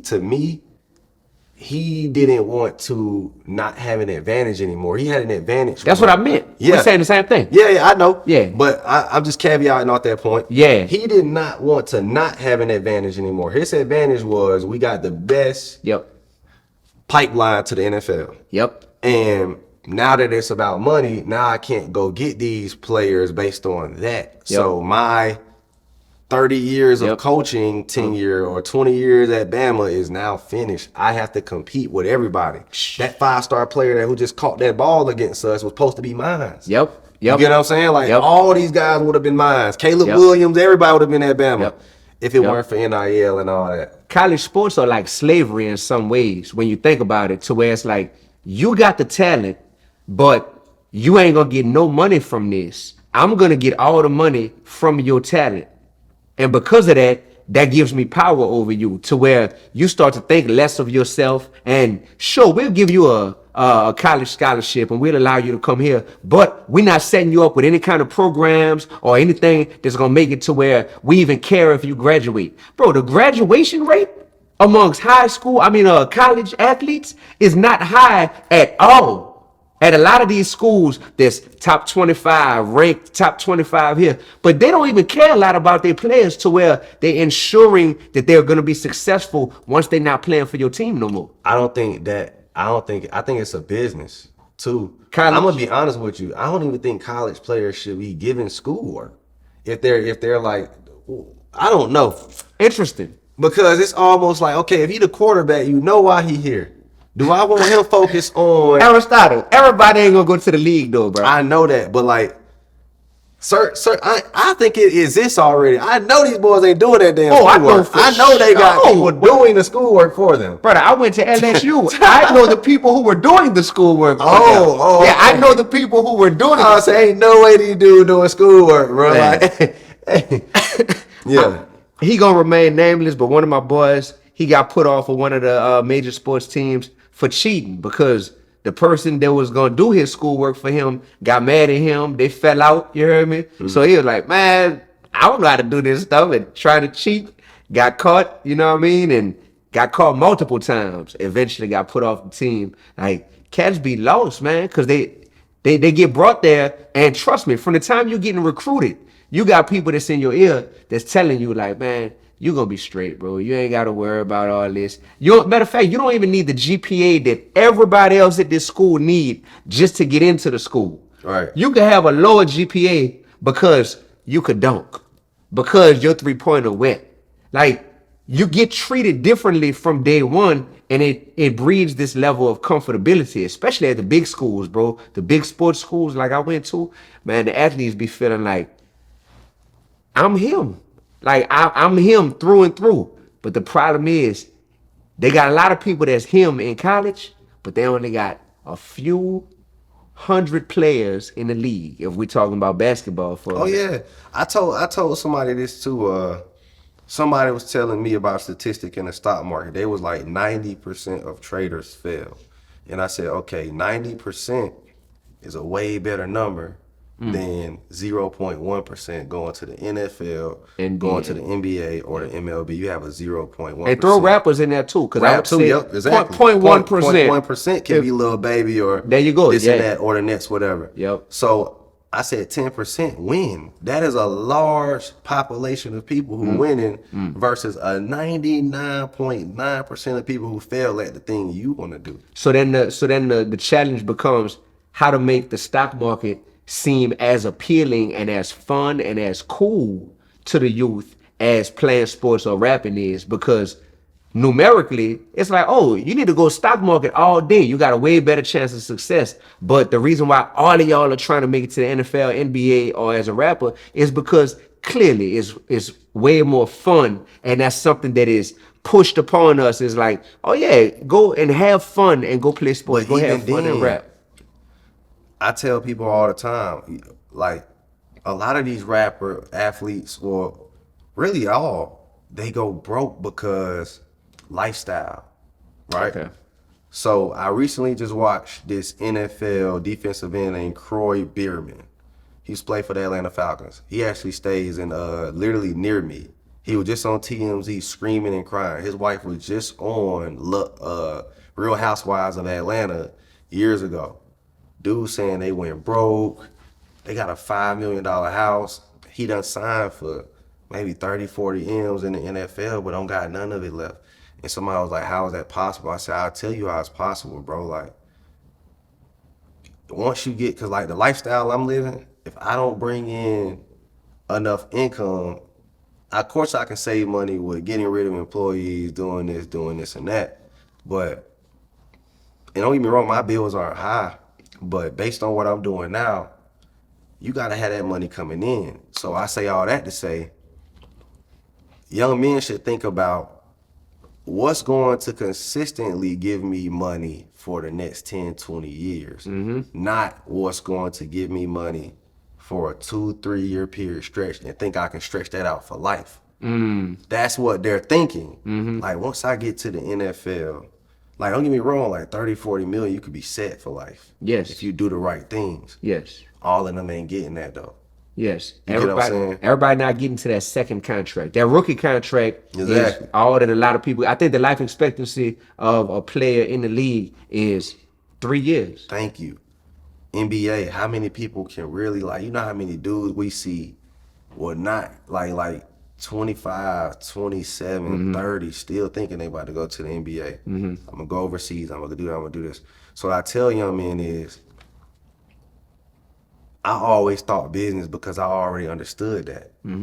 Before even trying to go do this, I can't even do that for long. There has to be life after that. Okay. I always knew in my head that I wanted to be an inventor of something. I wanted to make an impact in this world. I used to sketch out my inventions. I still haven't done the inventions I thought of when I was in the 6th grade. That's when I first started sketching out my inventions. And I've always been an innovative person like that. Like, but I did have one more question for you, just to get off topic about independent artists. We already talked about the streams of income. Boom. How does an independent artist market himself?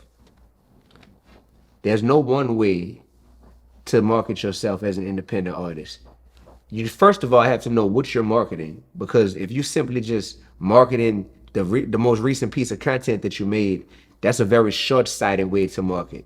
The way to market long-term is to, number one, give people something consistently. People could go back in the archives and see D1 rocking clothes that say Mission Vision on it, or listen to my music and hear me repping Mission Vision since 2012. So consistency is something that breeds a level of loyalty from the people around you. Because when they see that you believe what you're pushing, it makes them say, okay, I'm more apt to believe what you're pushing. Because the problem that independent artists have is they think that you market something one time and it's supposed to catch people. When anyone who has studied marketing or went to school for marketing the way I did knows that you actually have to allow people to see stuff multiple times. Oftentimes it takes 7 times for someone to be exposed to something to say, okay, it's stuck or it got me now. As an independent artist, you got to think, what am I marketing? Am I consistent with what I'm marketing? And what am I doing to be relevant in the wild, wild west where everybody is pushing stuff? You know what, somebody, I read a book, and it's crazy because I was just talking about reading books today. It was called Expert Secrets by Russell Brunson. And it said, all you need is 1,000 true fans to make money. So everybody thinking, I need millions and millions of people to love me. You need 1,000 true fans. And somebody's a true fan of you. A true fan is defined by this. Someone who will buy like 3 or more things from you, like a true fan. If they buy it once, they not really a true fan, they just bought it. Right. It's somebody who really, you get what I'm saying? So if you got 1,000 true fans, and you sold $50 worth of stuff to those 1,000 people, that's $50K in a year. That is enough to free you from at least a basic 9 to 5. 9 to 5. You get what I'm saying? Yeah. So a lot of guys got to see it like that. How can I get my 1,000 true fans? Because it doesn't take a lot to impress 1,000 people. And now you got social media, a platform. And a lot of dudes be like, well, I don't want to get on social media. I'm too cool for social media. It's like, I already knew not to take the route like that, of thinking that, because I'm like, this is a powerful platform. This is like almost like TV. Imagine commercials. You used to have to pay to, okay, back in the day, if you wanted to advertise your brand, how? Billboards, flyers on everybody's car, this and that, radio. Now, but chances are you gonna touch off them flyers, the radio, before you even get a television commercial. You probably gonna touch no more than 20K people, 10K at tops, unless you buying 10K flyers and you putting them on 10K cars. Right. So on social media, you getting this shit for free right then and there based on the content. So you gotta think, how many leads you trying to get off giving 10,000 flyers back in the day? You probably only gonna get like maybe 20 people to rock with you out of that 10,000. Correct. And people don't realize that, like, you can get 100K views, but maybe only 100 people out of this will buy something from you. Absolutely. You get what I'm saying? And the problem is, we have many independent artists who, when you start to talk this business talk to them, they be like, that ain't the part I want to do. I just want to be in the studio. I just want to go and perform and make music. And I just want that part to be figured out. So, I mean, honestly, let's talk about every possibility. That's why managers exist, right? I was a person who didn't have somebody who was doing it all for me, so I had to play every role and figure it out myself. And because I went to school for marketing and read books, even when I did bring various managers around me, it wasn't long before I was often realizing, man, I know more than the manager. So what is the manager even here for if they're not imparting some type of wisdom when it comes to marketing? And I realized that was the Achilles heel. That was the biggest flaw that a lot of managers had, is they didn't specialize in marketing. What they specialized in was relationships. Yeah. There's a lot of managers right now, Aristotle, who are in hip hop specifically, who the only thing they really bring to the table is their relationships. Are relationships valuable? Absolutely. That's true. Absolutely. But we have entered an age in hip hop to where you cannot just break a new artist simply based on getting them a feature from another hot rapper or getting them signed to a record label because you knew the CEO of that label. that is not enough to make real people really buy into that artist. That's why oftentimes you have an artist who they got signed. Man, I know a dude who went on tour, and before he went on tour, he had 7,000 followers. Because he knew somebody powerful, they got him on that tour. He did a 35-city tour as an opening act for a big artist. When he came home from that tour, he had 7,000 followers.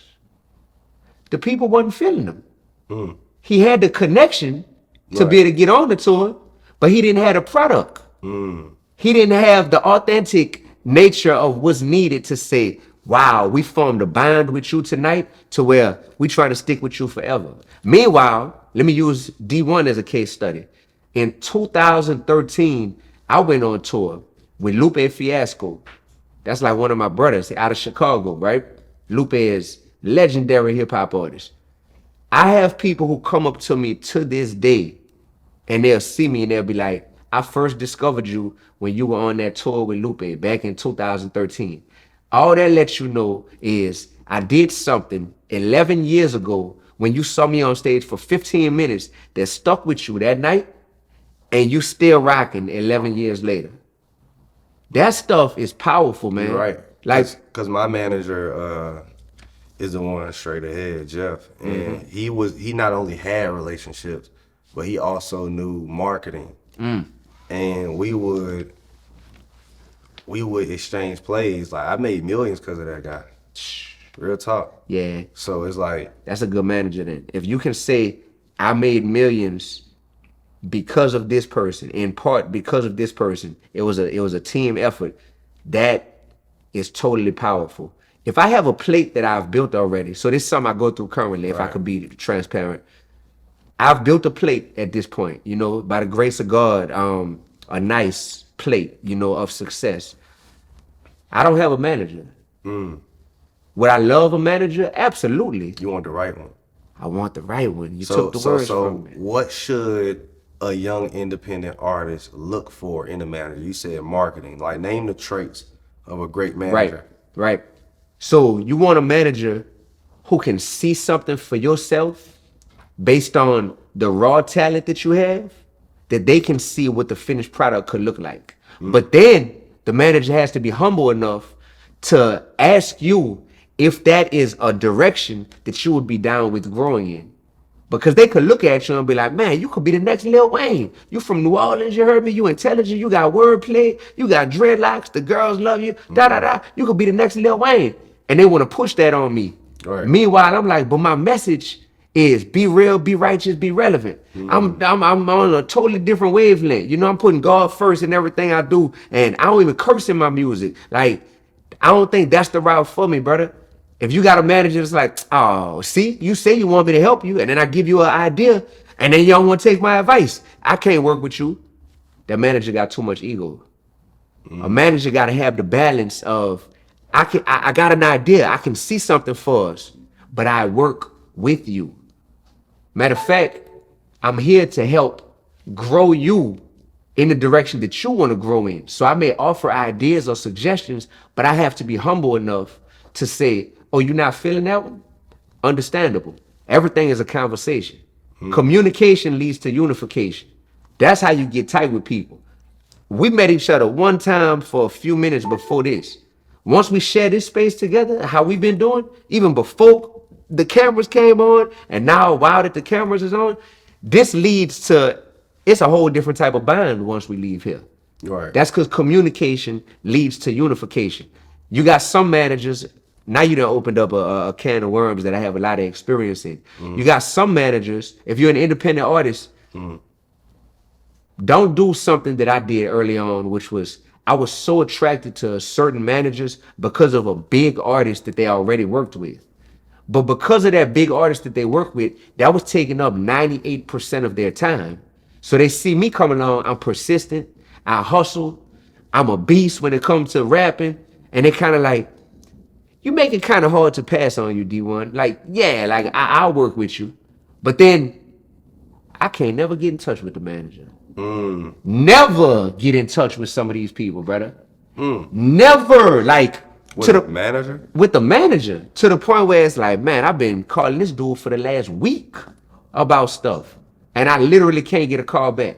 But it's because what he managed, that platinum rapper that's on TV every day that you see that's way more successful than you are at the time. And because of that, that manager hasn't built out his company and his infrastructure to where maybe he's not available all the time, but he has a day-to-day person that he can assign to you.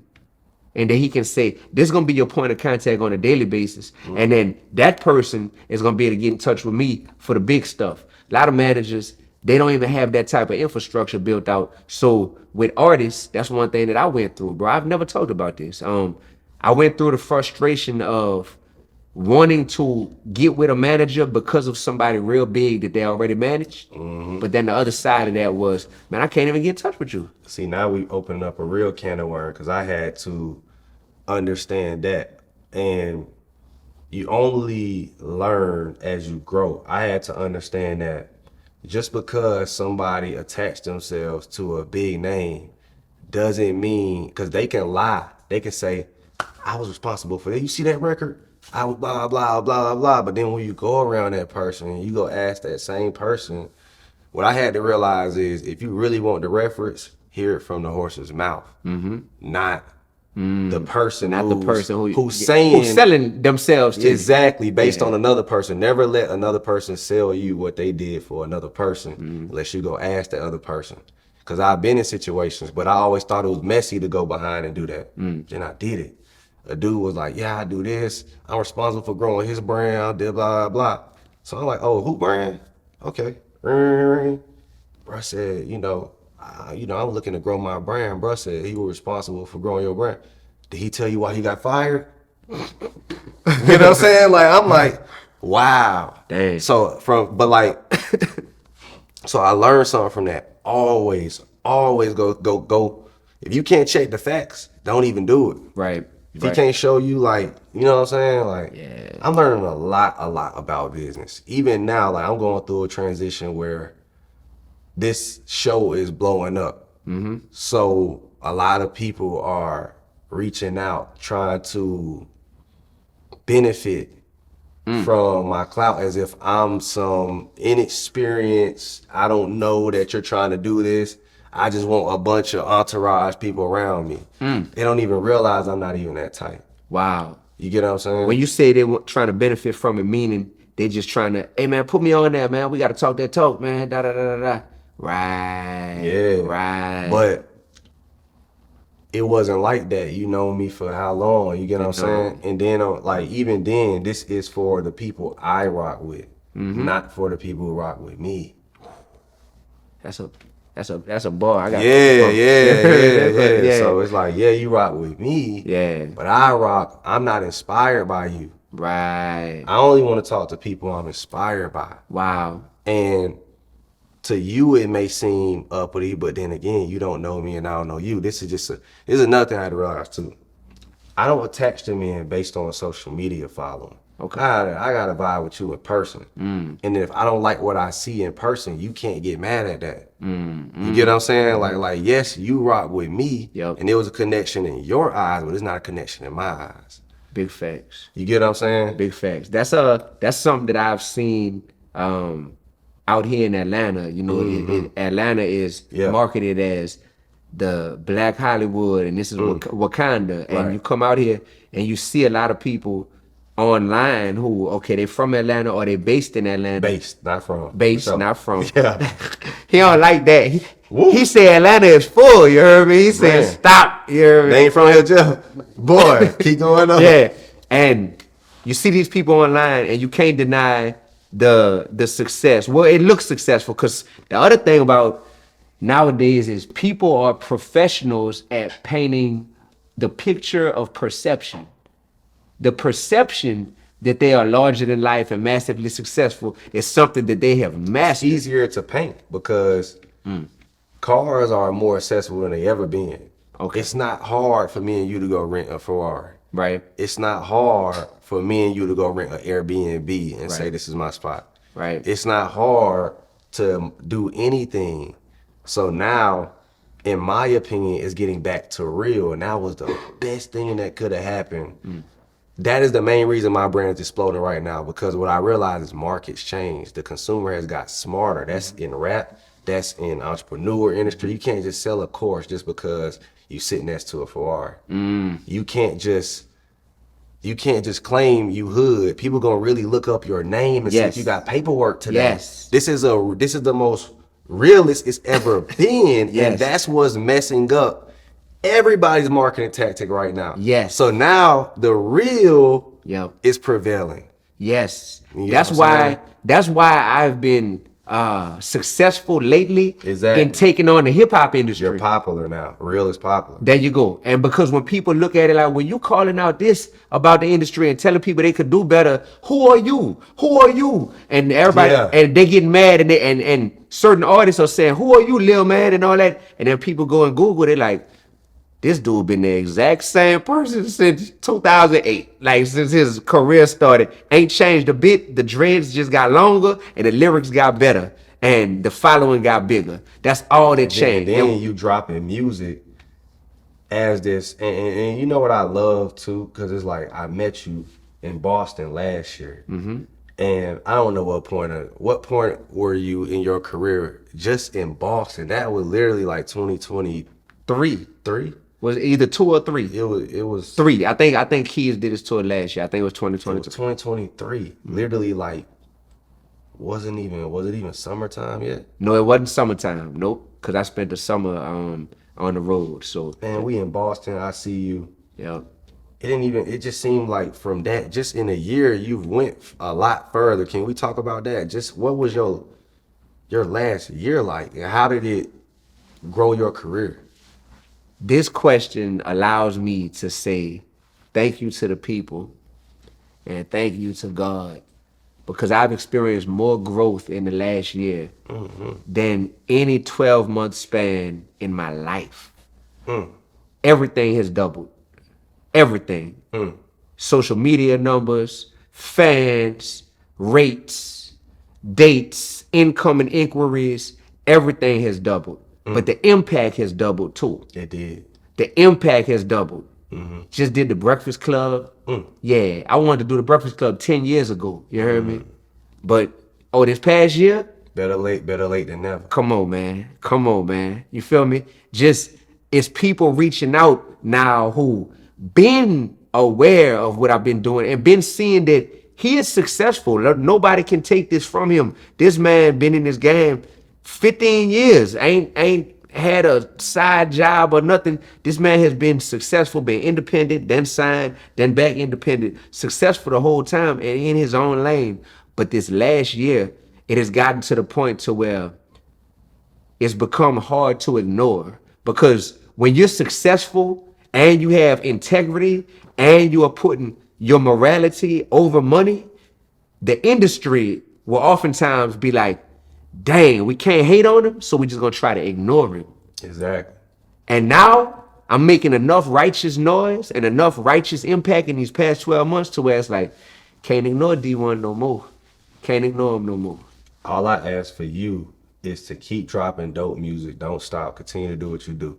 But what I had to learn too, and this is something I had to learn recently because I'm going through this right now, run through the finish line. If you don't take anything from it, run.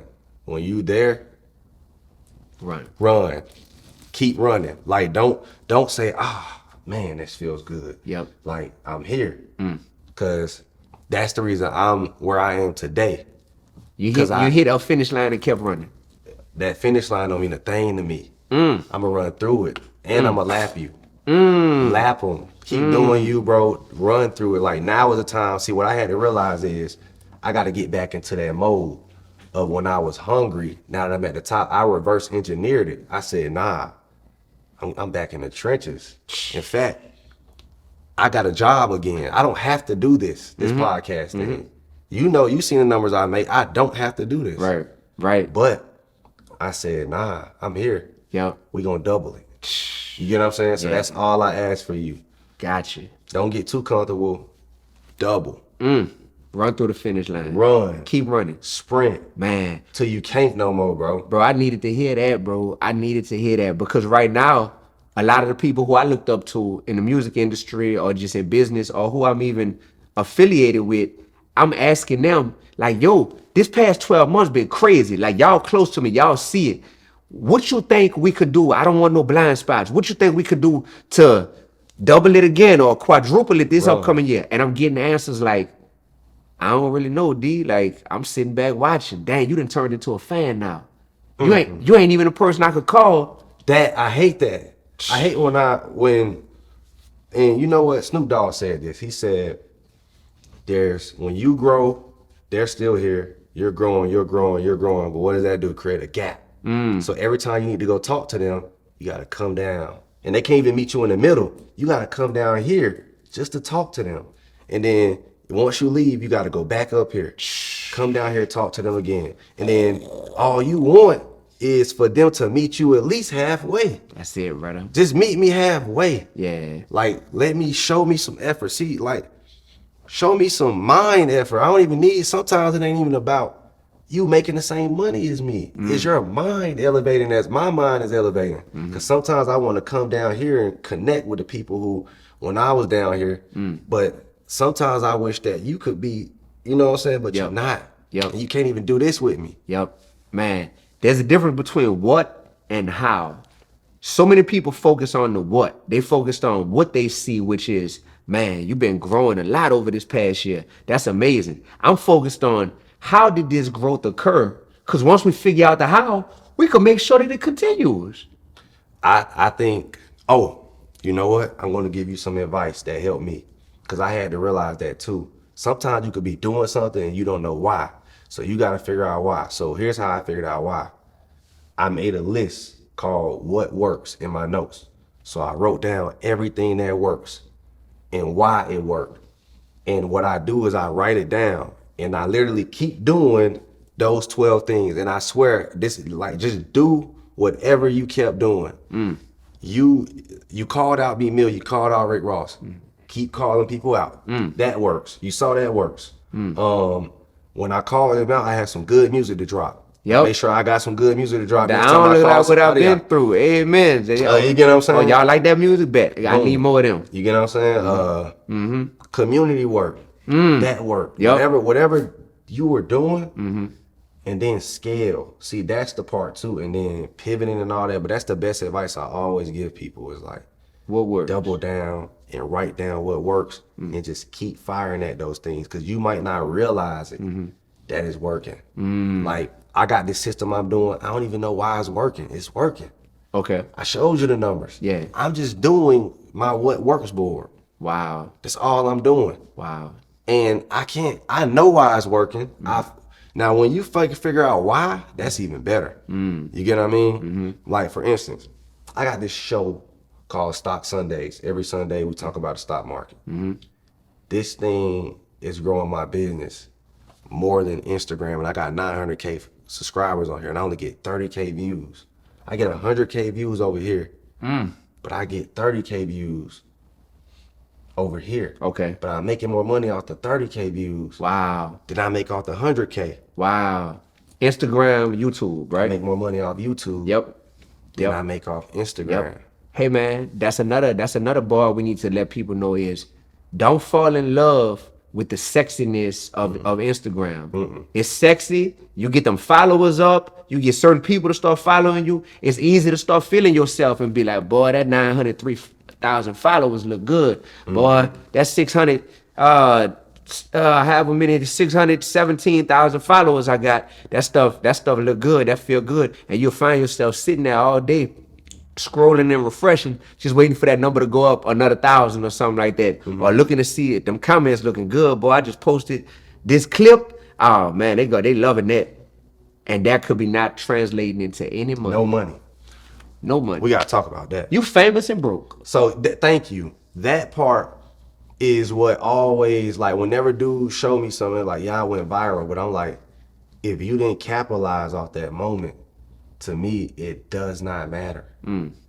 Like I would much rather not be seen if I'm that type of guy. Now, don't get me wrong, I have to capitalize off everything. Like, I'm doing this for the culture. But at the end of the day, like you said, some guys just focus. Like, I know a guy who dances and goes viral every day, but he works at a fast food place. He goes viral. And he works and he serves food. And I'm like, I would have made me a dance lesson course before I. There you go. If I'm getting 500K views every time I dance, you get what I'm saying? So he either needs a manager or he needs a mentality upgrade. Because people don't know how to monetize themselves. Right. You get what I'm saying? Right. Like I had a discussion with a big time artist, and I asked him, I was like, why don't you do your podcast no more? I can't really say who. And I was like, I feel like I know who, but go ahead. Yeah. So I'm talking to him, like, why don't you do that no more? And then he was like, because for one, it wasn't making money. I'm like, making money? You know who you are? I know some guys who charging $25K just to get you get what I'm saying? Signage. A slot in their episode. Yeah. You get what I'm saying? Yeah, get a commercial. Yeah, so you know, and I could be transparent. Like Gillian Wallow, they making $25K every time they drop. Man. And that's not even including the views yet. So they gonna make $30K every time they. Oh, that's just based off they sponsor. The ad. The ads. And then not including the sponsor. They making nearly $100K every time they drop an episode. Right. I didn't know what New Amsterdam vodka was before $1 million worth of game. Now Thank you. I don't even drink, and I'm like, New Amsterdam vodka. Thank you. Like, bro. And then the ad slot, and then that's not including the views they get. So 30K off the views, 25K off the slot, and then the advertisement. So I looked at this artist and said, how are y'all not benefiting from podcasts? It's literally that simple. You get independent, you got your independent ad money, you got your sponsorship money, and then you got your ad money from YouTube. That's 3 streams of income. Right. You get what I mean? Yeah. So if a popular artist hasn't figured that out, that means that they haven't surrounded them, because when you are popular and you're on that level, you should have people around you who are able to specialize in monetizing your magic. I would say that. I had to learn this as a business owner. No one can grow your business better than you. And if you don't get business savvy, and if you don't become a dog at making yourself more money, no one, because think about it, bro. Who cares about, like, who would really want to see you get rich more than you? Right. Well, here's the problem, brother. I had this talk with the guy who I have some real estate investments with back in Baton Rouge, Louisiana. On my way here, did a check-in, and the thing is, you talking about getting rich, but the rapper we talking about is already rich. Exactly. So when you're already rich, it's like, do you still have that same dog in you to get more rich? And for some people, it's like, I got that dog in me, but it ain't that type of dog I had when I was broke. And that's where I think strategically you can have people around you who they like, well, sure, I got that dog in me because I definitely ain't as rich as you, but I would like to get there. But Boosie said this. Lil Boosie said, yo, when I got my homeboys around me, I want them to add to the pie that already exists. I done built the pie for the past 20 years. You look at the work I've been putting in, I built the pie. So when I bring people around me, the goal is I'm giving you me to be able to market and monetize. Like, you could use my name, you could tell people you my manager, you my agent, whatever you gotta do. But do something that's gonna add to this pie, and I'll gladly break you off and break bread with you. I think that's powerful, bro, because we've been talking about sports. We both have a love for sports, a love for hip hop, a love for financial literacy. I love that for us. I love that for us. I love that about us. Watch this though. You're not expecting LeBron James to go out there and figure out how to monetize himself off the court. You're right. And this is what I'll say to caveat out that. Yes, when you get attention, one thing I learned is, if you want to know where the money going, also follow the attention. And if you want to know why something has happened, follow the money. Okay. You know what I'm saying? Okay, yeah. You know what I'm saying? Yeah, so if you want to know where the money is going, where's the attention? Got you. All right, the attention is on billboards. We got this much traffic. Where's the traffic? And if you want to know why something is happening, follow the money. You get what I'm saying? Okay. Why are we donating to Ukraine? Maybe because they have a lot of natural resources, and maybe we made some they ain't gonna tell you why. But there's something we don't just, there's no such thing as free money. You know that, I know that. You get what I'm saying? So I say all that to say, like, when a person is trying to figure out their business, like, of course, we're talking about off the muscle. Now, if we talking about you Magic Johnson, you Shaq, you Jay-Z, you LeBron, what do all four of these men have in common? Yeah, they already super wealthy. Not super wealthy, super attention. Yeah, they're wealthy and I can use your name to monetize. So smart deals will come to you if your name can be used to their benefit. All right, so to the point I was making, I feel like that artist that you were referring to is in that category though. He is. I know. So on that's why I feel like, yo, that's a matter of personnel that's around you. Like, come on, y'all could do better than that. But to the independent artist that's just starting out, which is what a lot of our game has been directed. You gotta be a genius yourself. You gotta be. That's all I'm trying to say. You gotta be all of it yourself. If you don't go out here and read these books, and then even then, the artists we talking about, fuck it, T.I. Yeah, right. No, I know. Yeah, so I was talking to T.I. like, bro, like even then, it's like, I forgot what point I was gonna make. We was talking about having people around you who can monetize your fame. You got to do everything yourself. Yeah. Reading books. Well, he said that. He said, I have to monetize. Like, he was like, once I learned the business myself, that's when things took off. Because because what I had to learn is you can't put too much faith. Like I said, if you're not, especially I would say artists, because people can be around you when it's hot and then gone when it's not. So you gotta be careful with stuff like that. That's you get what I'm saying? Like, that's factual. Nah, that's so factual. Okay. So he even said, he was like, once I learned financial literacy myself, boom. I had to learn that too. I was like, I'm not gonna get cheated out my money if I learned this myself. I learned financial literacy. I'm talking about, dog, when it come to credit, I had to study it. Stocks, I had to study it. Real estate, we had to study it. What else did we study? Marketing, we studied. Ads, we studied. Crypto, we studied it. I took myself literally to college damn near by myself, but just studying. But what I learned was the shortcut is finding somebody who already studied it. And that is very shortchanged in the Black community, only because of all of these different bad taste that's been left in people's mouth due to people scamming. And I'll be honest, like, me being a Black man and I've been around other Black entrepreneurs, I can honestly see how people feel, because even I be turned off because I've been the same. Icky energy. Yeah, it's like, it's like too pushy. It's too, bro. I wasn't, like you just said, I wasn't cool back in the day. Now I'm trying to be cool.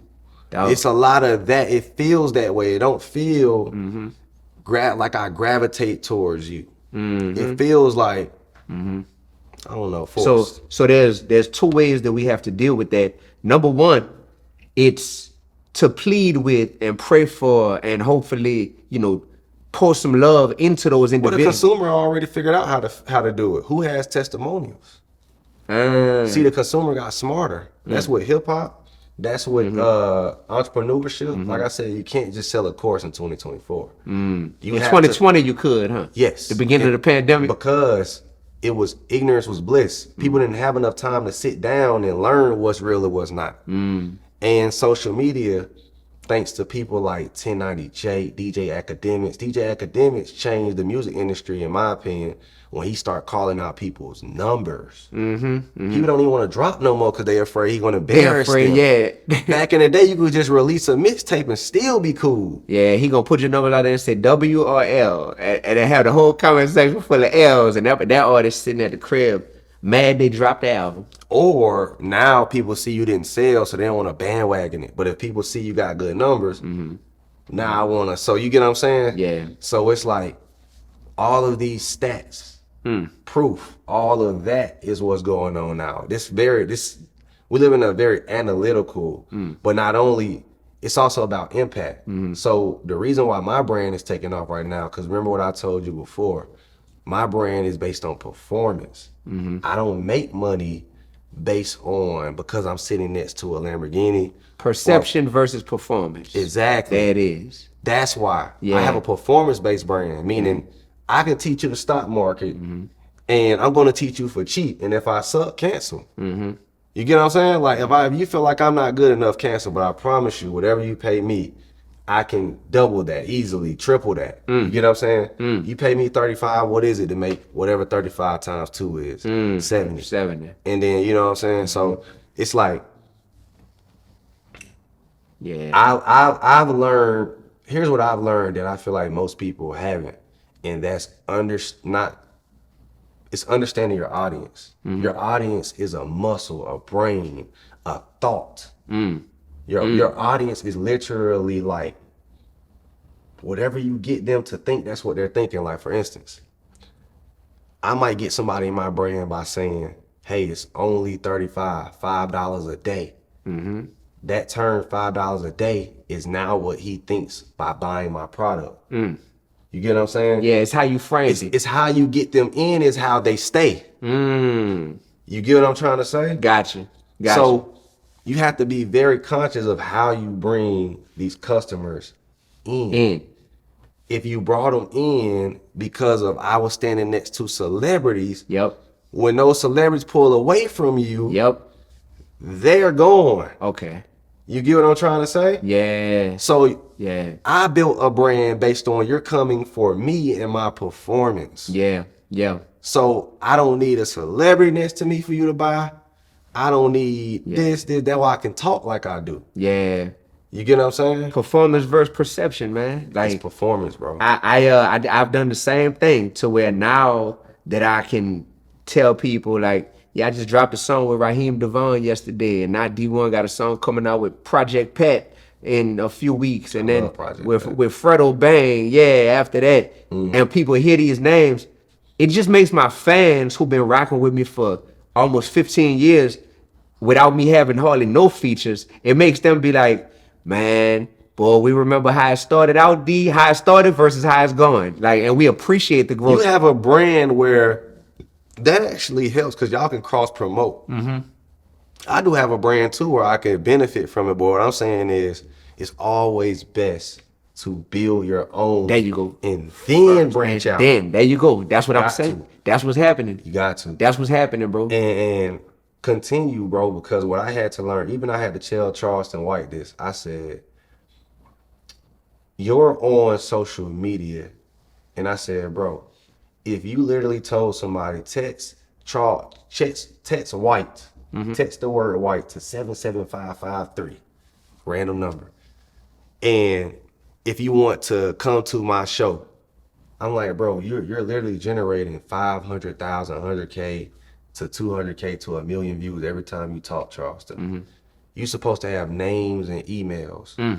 Data. Data is, and that's something I had to learn. And I'm gonna be honest with you, I'm gonna tell you the person who really like told me data was the most important. It was Wallow. I was in Philly. Really? Yeah. Wallow told you that. Wallow. Man, shout out to Wallow, man. Wallow was like, data is important. Now, I knew it was important. He the first one who was like, bro, data. So I'm like, data, what you mean? Numbers and emails. Collect them. Collect all of them. Because, and then after a while, it just kept popping up. Everybody like, I got this email list. I got this number list. I said, Charleston, you got all these loyal fans, but you got no way to send something to them right now.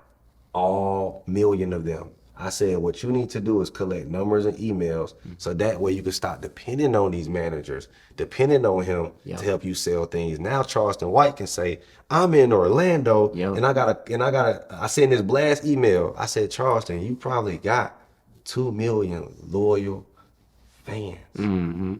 Not loyal, not true fan. The true fan, but like he still got people. He got 1 million people watching him. That doesn't mean they're true fans. They're engaging with him. Yeah. At one time. Yeah.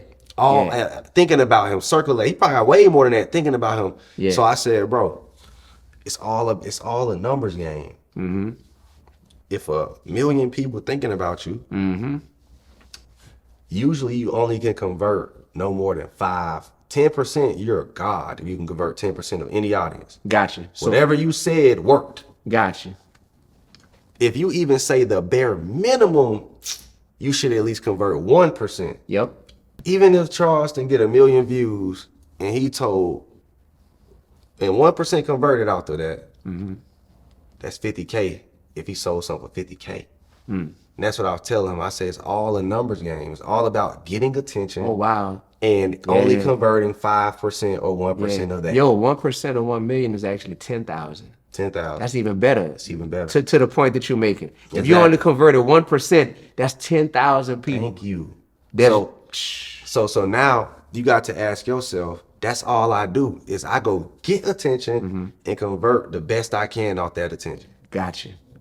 And anybody could do that. You could do that with your music. Like once you drop a reel, even if you always have a call to action at the bottom. If you get in, let's just say on the reel, it's a 30-second reel, 60-second reel, 200K plays. If I can at least get 20 people off this, I don't care. Right. You get what I'm saying? It's better than zero. Thank you. Yeah. I always convert a little bit off everything I say. And because once you get them, you are in their life for the next 10, 20 years. If you do the right thing by them. If you do the right thing by them. Okay. Yeah. If you do the right, you're right. You still got to nurture that relationship. You still got to build that relationship with them. But the fact that you have their information, you're not dependent upon an algorithm to hope that your next reel catches their attention and falls on you their should page. do that. Like I give everybody a game. Like what I think you should do is collect data. So when you go on podcasts like this, if you like my music or if you really want to see where all my tours at, text D1 or Mission Vision. Text vision to this number, and then what it does is it sends them to your link tree, which has all the things you're doing, your tour, your book, your whatever. Yep. And that way you're capitalizing off your attention everywhere you go. Yep. So now you're making money in your sleep because this podcast is gonna be playing in your sleep. Yep. And then everything you do is gonna be playing in your sleep. Yep, man, bro, that's a great point. I have to say that, well, first of all, everyone, if you like what you're hearing right now, make sure to go to Dee-1music.com, DEE, 1 music.com, and join my email list. Don't just go browse around. It's a very beautiful website. You're gonna love it. For sure. Shout out to everyone that's been to it. But join the email list so that you can see everything else that I got going on. And the next time we link and all the good things we're gonna do. But in addition to that, I will say this, as a rapper, right back to dropping the game for the independent artists. Man, you know, it's quite a temptation, Aristotle, as an artist, to become infatuated with the attention more than the bag. Because in hip hop, in my industry, it's way easier to get popular than to get paid. In your industry, it's way more performance based to where it's like, bro, since when have you just recently started hearing of famous people in financial literacy? Exactly. That's very new. You heard me? It's new, yeah. In hip hop, bro, like that's what it's built on. It's like, yeah, you a rapper and you successful, you're automatically gonna be famous. But they got so many people that have run the bag up in financial literacy spaces that we don't know who they are, you know? So one thing that I would say a lot of artists struggle with is, okay, I'm in a game that is centered around me creating content and doing things and telling people follow me and come check my music out and stream this. which is going to garner me attention. And I get so used to putting such an emphasis on the attention that converting the attention to dollars becomes an afterthought. And the low-hanging fruit as an artist, man, I hope my goodness, that's going to be so crazy. When I named them 10 streams of income, did I name shows, concerts? I don't even know if I named that. No. If I didn't, that's 11. And that is crazy if I didn't name it. You know why that's so crazy? Because that's one of the most plentiful streams. I named speaking engagements. Yeah. I don't know if I named concerts. That's like number 11. Oh my gosh. So yeah. Bro, I say that because as an artist, what happens is you just hope that your fame, literally people be hoping that the fame and the attention is going to lead to somebody DMing you or reaching out to link in bio for booking, and somebody gonna reach out and want to book you for a show based on you being popular or going viral at the time. But do you want to live your life hoping, or do you want to live your life knowing I got these people's information, man? I could get in touch with them and tell them I'm about to drop a new album, and they gonna definitely know it. They gonna know. Social media is not enough, and I'm gonna tell. And people are like, why would I encourage him to get texts and emails? Because how many followers you have on Instagram right now? 619,000. 619,000 people follow him. Instagram will not allow all 619,000 people to follow him. So, or will not follow him, but see what he's posting or what he's up to. So, knowing that. What he would have to do is 2 things to tackle getting a hold of all of your audience. 1, retargeting ads. 2, texts and emails. Texts are the most looked at form of getting somebody's attention. Meaning more people check text messages more than it's the highest rate, click rate, text. Text is the highest click rate. So numbers is important. Email is actually higher than social media. Yes. Yep. And then social media is 3rd on the rank. Okay. So that's why. So you're missing out on the number 1 way to get somebody to say what's up. Like for instance, even if you in Atlanta, hey Atlanta, I'm hosting a meet and greet. Text, they part of this is your true fans. Yep. See, I got a hold of my true fans. Okay. They're all in my group chat. You get what I'm saying? So whatever city I go to, I can say I'm in Atlanta. I could literally get 40, 50 people to pull up right now. If I say This the best time to be an artist? Yes. Because they say it's the worst though. They cap. They cap. If they say that it's the worst. It's the best time to be an artist because this type of game that's having to come from people who aren't even artists is now available to us because you have this convergence of these worlds to where you have artists, you have people in the financial literacy space who are all looking at each other like, I rock with what you're doing, brother, and I see you, and we building together, and now we exchanging information to where it used to just be everybody looking up to the athletes and rappers. But now you got a 3rd tier of influencers in the Black community, and it's people that know financial literacy. Yeah. And that's powerful. Now that space is coming along with some scammers. That space is coming along with some people who letting the fame get to their head, and you realizing they was real dope when they first dropped, just like artists. That artist, I used to like them when they first dropped, but now they done got bigger and they just way more watered down. You ever read the book 48 Laws of Power? Yeah. So I always reference this book because I always say Power 1 is cool, but it was one that said your reputation is everything, protect it with your life. A lot of guys forget that some guys can get what is called King's disease, which Nas' album was about. Yep. So, of course, we know what King's disease is. If I had to explain it on camera, it's when you allow the fame, the wealth, the fruits of your labor to consume you so much that it becomes a disease and it rottens you, and you treat the people bad around you, you overspending a lot. And what happens is you might ruin your brand because your head is here. See, what I learned was to never let my head get there because that's going to allow me to get King's disease. I learned to not get consumed with materialism. Like, meaning like I could literally afford to buy whatever I want every day, but I don't. Yeah. I haven't bought a car in 2 years because I told myself I would not buy another car until I learn real estate. Okay. That's my reward. That's my gift. Even if I decide to do it, I'm not going to buy the Rolls Royce. Okay. I might still go buy something small. And small to me is a 100K car. Right. You know what I'm saying? Like, but still. Humble flex right quick. Rich flex. Yeah. Rich flex. So I still might go get me a $100,000 car. And that's small to me. But the Rolls Royce, I said I will not reward myself with that until I make money, real money in real estate. I made 300K in real estate, but that was luck. I bought a house for 600,000, and then it went up to 900K, and I sold it. How long it took it to go up to 900K?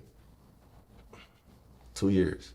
2 years. Oh my goodness. 2 years. Yo, where you getting them type of flips at? Like I said, stocks and real estate, man. Like, don't move no dope. I know all of the music is glorifying trapping, and so much of it is, man. It ain't worth it, man. Look at that flip. You hear me? Look at that flip. But I'm gonna tell you why it was luck. So I bought T.I.'s manager old house. So Grand Hustle was starting in my Jason old Jeter? house. Jason Jeter. Bro, I bought his house. That was my first manager.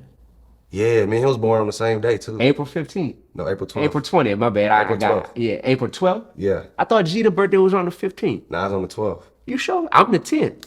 That's crazy. So Yeah. I always been like, I know Jeter's birthday is right after mine. So he a couple days after. So you been to his house? I've been to the house. I done played I played ping pong with him in that house. This was a while ago. He had a movie theater in the basement? Movie theater in the basement. That's the one I bought for 600,000. Dog, you bought that crib? Yes, I bought that in 2020 For 600? for 600,000.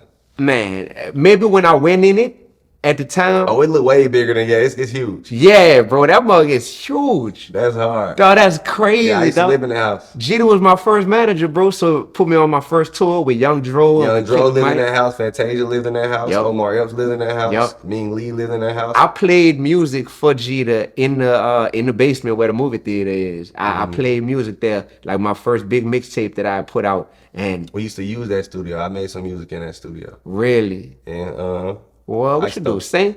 Nah, I was rapping. You was rapping? Yeah. I was just joking with you. I figured Yeah. that bug was rapping, yeah? Yeah. Dog, so you bought that crib, all right, 600, and just had no idea. I bought it at 23 years old. Man. Called Jason Jeter and asked him. Man. Real shit. Dog, this was 2020, and then it flipped in 2022. And I made 900K, and I sold it for 900, and they the city gave me another 45K because of something called easement, where I forgot what they call Really? it. Like, so where they wanted to take a piece of my land from the backyard. So if you go to that house now, I cut down all the trees in the backyard. It used to be trees in the backyard. Yeah. I cut all that down and opened it, and then gave it another acre. Really? So it's like an open space. Man, how when you bought it, was it that you knew Jeter already? Nah, I researched the name, and then they were like, he's a famous guy, and I Googled him, and I was like, oh, this him? I didn't know who he was. So you just saw the house on the market and was attracted to the house? Yes, the house is, I was looking at the house while I was in Savannah, still stationed in the military. Okay. As soon as I got out, I said, I'm gonna buy that house. Wow. And I even told my real estate agent, listen, I'm not moving to Atlanta unless it's that house. Wow. I swear to God, bro. Bro, no, that's such a crazy story. Yeah. And the fact that it's Jeter, and I know Jeter very well. Exactly. Like I said, that was my first big manager, bro. Right.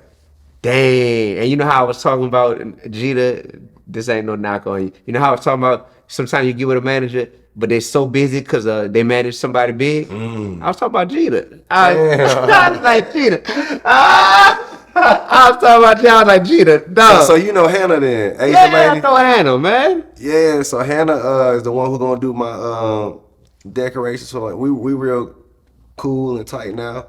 And she been somebody who's been a great supporter for me. Yeah, so Hannah, she said she was general manager of Grand Hustle. Yeah, she was for the longest, bro. And my goal when I first quit teaching was, this was back when to pop off as a new rapper, you pretty much had to have a cosign. That's another advantage to now. You ain't got to have no cosign from no big rapper now. It might help, but so many artists are popping up. Lil Baby didn't need no cosign, like to have to sign under another rapper. But when I first stopped being a middle school teacher, it was Meek Mill, Wale, they had to sign to Rick Ross. J. Cole had to sign to Rock Nation, Jay-Z. Kendrick Lamar had to sign to Dr. Dre, Aftermath. Big Sean signed to Good Music, Kanye West. Drake and Nicki Minaj signed to Lil Wayne. So I'm peeping the game because I'm a student of it and I'm studying it. And I was like, all right, I would want my cosign to be one or two people in this world. T.I. or Nas. And for me, T.I., because he's Southern and everything, that became my goal, was like, I want T.I. to be my cosign. I want to sign with Grand Hustle. At the time, Tip was locked up. So my goal became, all right, I'm not necessarily trying to get directly to T.I. I'm going to try to get to his manager, and that's Jason Jeter. Yeah, Tip told me he didn't want, like, to go back to the point, he was like, he didn't want to reopen Expeditiously because he was like, the pressure of basically it's cool when they do it, it's a problem when I do it. Pretty much saying like, okay, he's saying like bigger artists have more pressure than somebody who really, he's pretty much saying like, okay, he had a substantial career more than, Gilly, but so Gilly can say certain things and it won't, he said, if I say something, give my opinion on another artist, it's a problem. If I give my critique on this, it's a problem. If whatever I say is a problem. And he said, well, really, and I didn't even know these things were really affecting people. He was like, really, when that whole situation where he was saying he checks up on his daughters, he was like, he said, wait, he said he lost sponsorships because of that. What? Yeah, so he was like. What was the statement he made at the time? He said he checks up on his daughters. He was saying like, I didn't feel like nothing was wrong with it. He was just like, I'm real strict and, I'm protective around my daughters. I even make sure they get a vagina checkup every once in a while and stuff like that. But women felt like it was offensive for him to even mention that he's too old as a father to be checking up on his daughter like that and all that. And I was like, that's his daughter. Like, I don't get it. Are you kidding me? If he's saying he's making sure that they're getting their vagina checked up on, as opposed to saying it was feminist at that time. Huh? It was a feminism movement at that time. Like this was, you remember when he said that? You don't remember that? I remember that, but I didn't know what the exact statement was. I just know that. Don't quote me on it, but I think it was something like that. And but basically he was saying he's got tired of that. Okay. That whole thing. Bro, that stuff could take a toll on you, bro. And it really can. When you like, okay, let me open my phone right now and see what crap people are talking about me today. Now that is something, talk to me about that. Cause young independent artists need to hear that. What is it like going through negativity in the media and how do you handle it? Yeah.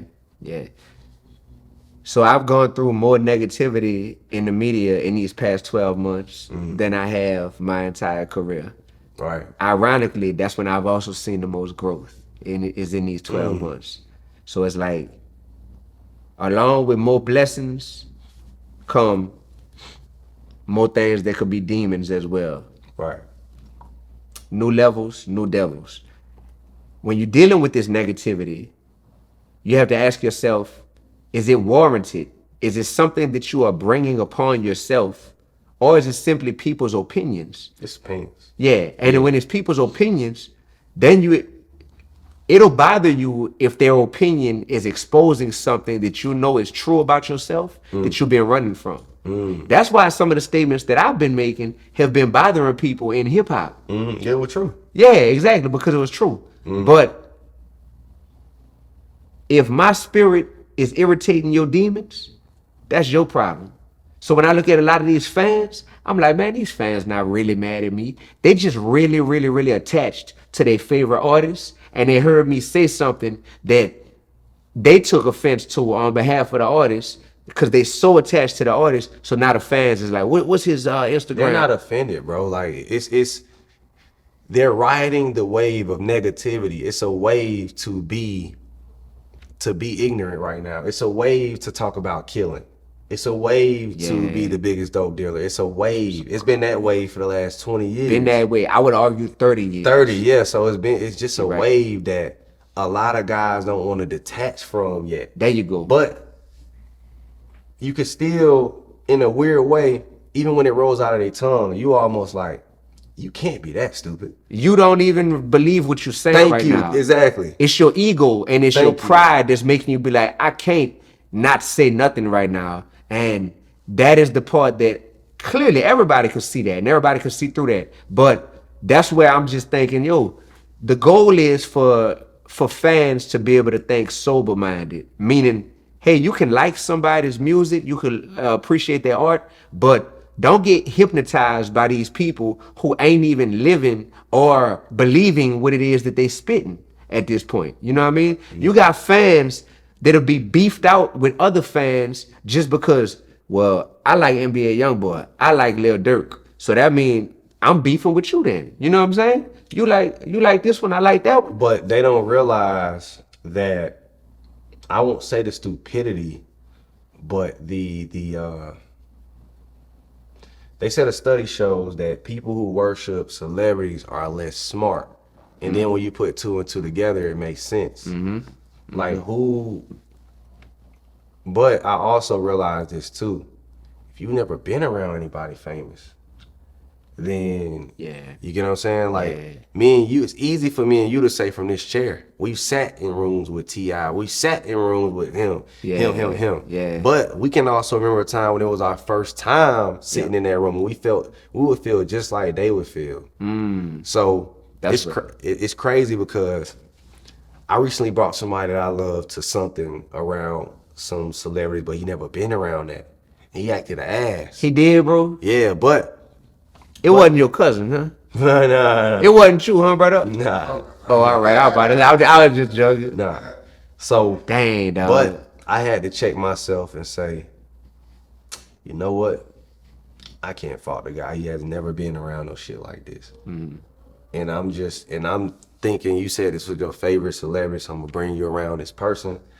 And, you know, but then I forgot, you know what I'm saying? Like circumstance, like how people are, they from the, you know, my folks from the streets, my folks. And here's another thing I don't like to glorify it. There you go. You get what I'm saying? Aristotle, you just said a word that I must have said that word 10,000 times in the last year as I've been talking a lot about the culture. I talk about the difference between narration and glorification. And it's crazy that I could sit on some of the most prestigious, illustrious platforms in the world, and in hip-hop culture, people acting like they are so confused because they don't know the difference. They're like, well, what's the difference between narration and glorification? There's a difference. Bro, it's a difference, and it's a pretty obvious difference, bro. Kendrick Lamar, Art of Pure Pressure is narration, not glorification. There you go. Art of Pure Pressure is a perfect song for that.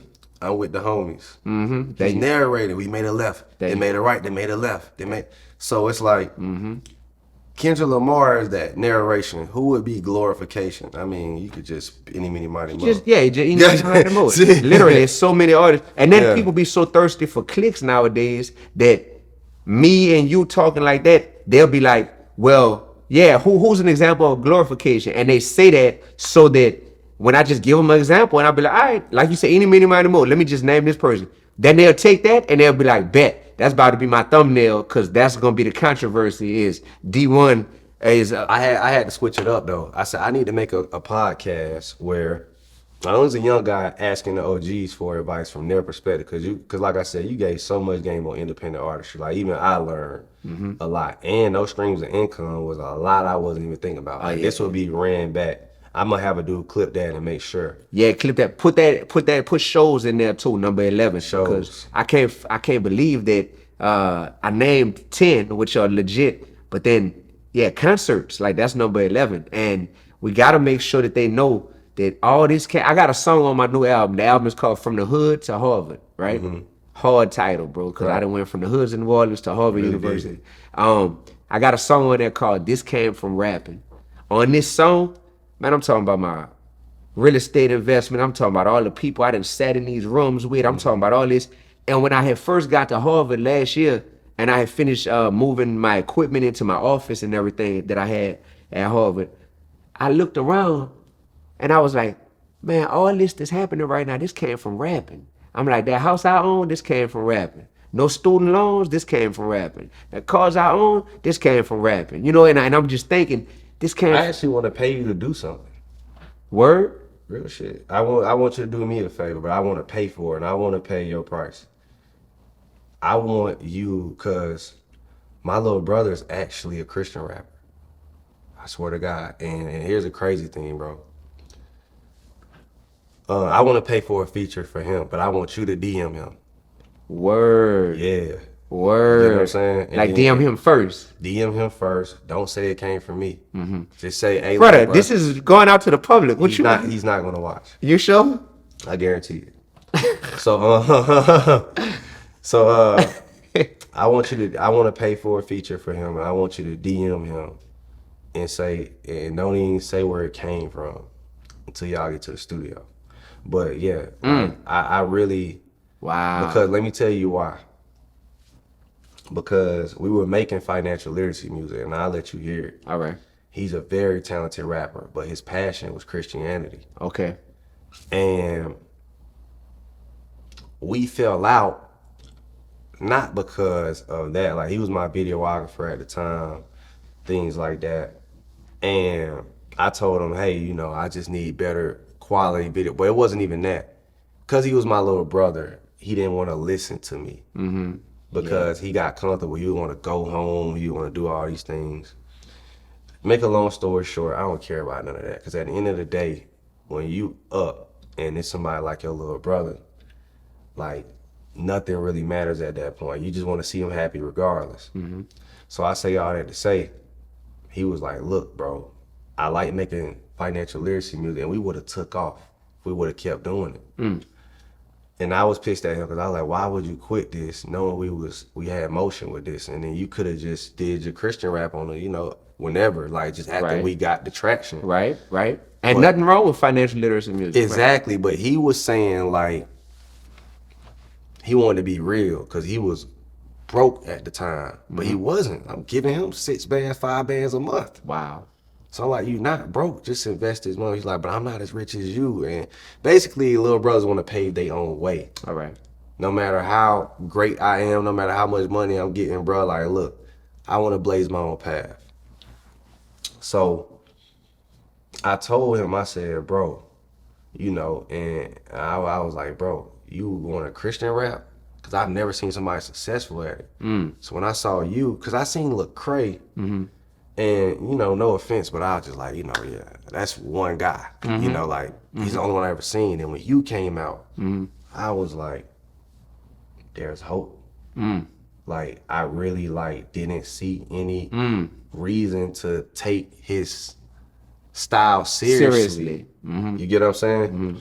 So, and he's pushing it. If you go on his page, like, he's so Christian rap. He got the Bible right here on the microphone when he rap. Really? Oh, he ain't playing, man. Like, dude don't play about Christian rap. He's a real Christian artist. Wow, bro. Like, wow. And I know he's a fan of you. Wow, bro. But we haven't talked in like, maybe like 6 months to a year. And it's because and I know what it is, he's trying to find himself. Okay.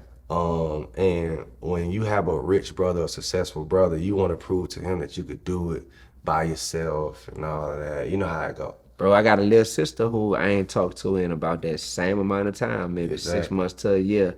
She back in New Orleans, and dog, I relate to everything you saying. That's all I'm saying, on a whole nother level, yeah. You want to help them, but they don't want to be helped. Yeah. But at the end of the day, I know what he wants, and he wants a spark. So I was like, you know what? Because it's crazy, because I was going to pay for a feature for Money Man. You know what he told me? I don't want to make music with him. He's a secular artist. I ain't never heard that word before. Wow. He goddamn said it. Boy, your brother a gangster for real. He talking that talk. Pissed me off with he that. a gangster for the Lord. He a gangster for the Lord. He on some BS. But anyway. Hey, little bro, I know you ain't gonna watch this, but I'm still triple saluting you, cause you will. You'll rock with him. Cause that right there. See, I'm a person who, because my path and my journey is so unique. Some people look at it and they'll go online and they'll be like, all right, cool. I guess he a Christian rapper, D1, because that's what it says here, or that's what it says here. And then other people that let me know that's somebody new that's kind of telling So you're me. not a Christian rapper? Well, here's the thing. I don't even know like how you define what a Christian rapper is. Am I a Christian? Absolutely. You know what I'm saying? All day, every day, like 8 days a week, I'm a Christian for sure. When it comes to being a rapper, I've just been a person that's like, I am being myself and just bringing myself into music, right? Growing up in New Orleans, I didn't even know what Christian rap was. I was listening to Cash Money Records, No Limit Records. I'm listening to people like Nas on the East Coast. I'm listening to, you know, different people. And I'm just like, well, when I started rapping in college, I'm not finna be rapping about the same stuff as them. Why? Because that's not me. So I'm bringing me into it. Then I started to see, oh, there's this genre to where there's people who they say are like Christian rappers. And I'm like, well, what does it mean to be a Christian rapper? Because Jason Jeter is my manager, and I just got off tour with Young Dro and Killer Mike, but I don't curse in none of my music, and I'm not shy about talking about God. So, and I perform in churches, but I also perform in these clubs with Young Dro. You know what I'm saying?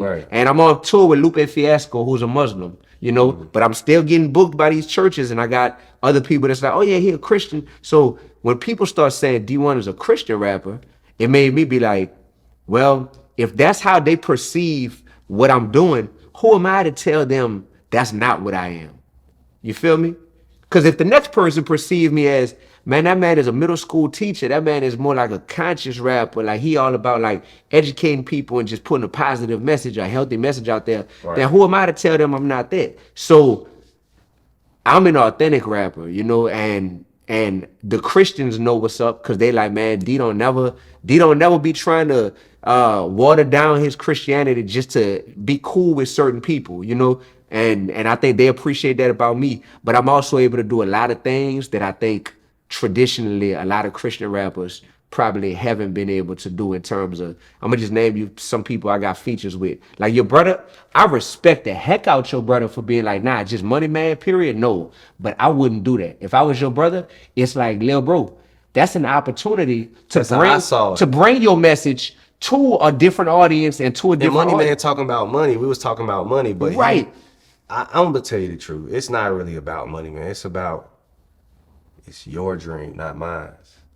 Okay. You get what I'm trying to say? It's more of you know what I'm saying, whatever he feeling. But I don't care about stuff like that. I'm still gonna pay for it. I want to pay for this feature because I know that this is the lane he wants and this is his dream.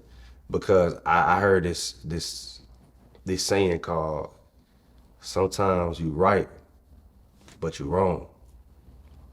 Meaning, you can be right about, man, my little brother don't want to do this, man, forget him, blah, blah, blah, and I could be right. But at the end of the day, I still got the resources. I'm talking to a person who he idolizes right now. You know what I'm saying? So I still wouldn't be wrong, but at the end of the day, the right thing to do. This is somebody I slept in the same bed with. Yep. You get what I'm saying? Yeah. The right thing to do is to keep helping him out.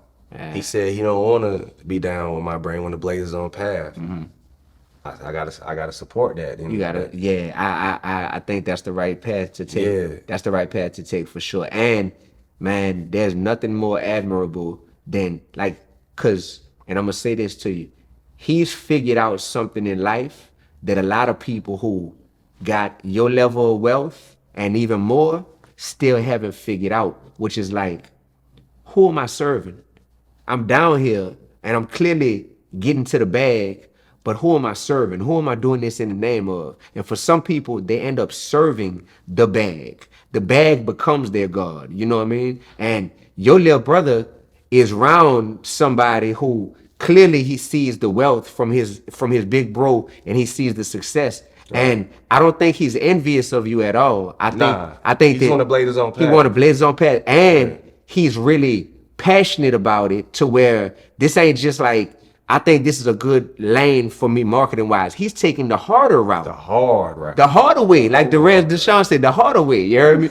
Taking the harder way. But I want him to know And eventually, if we end up showing this to him, or maybe we don't, maybe that's not, you know, what he need to see.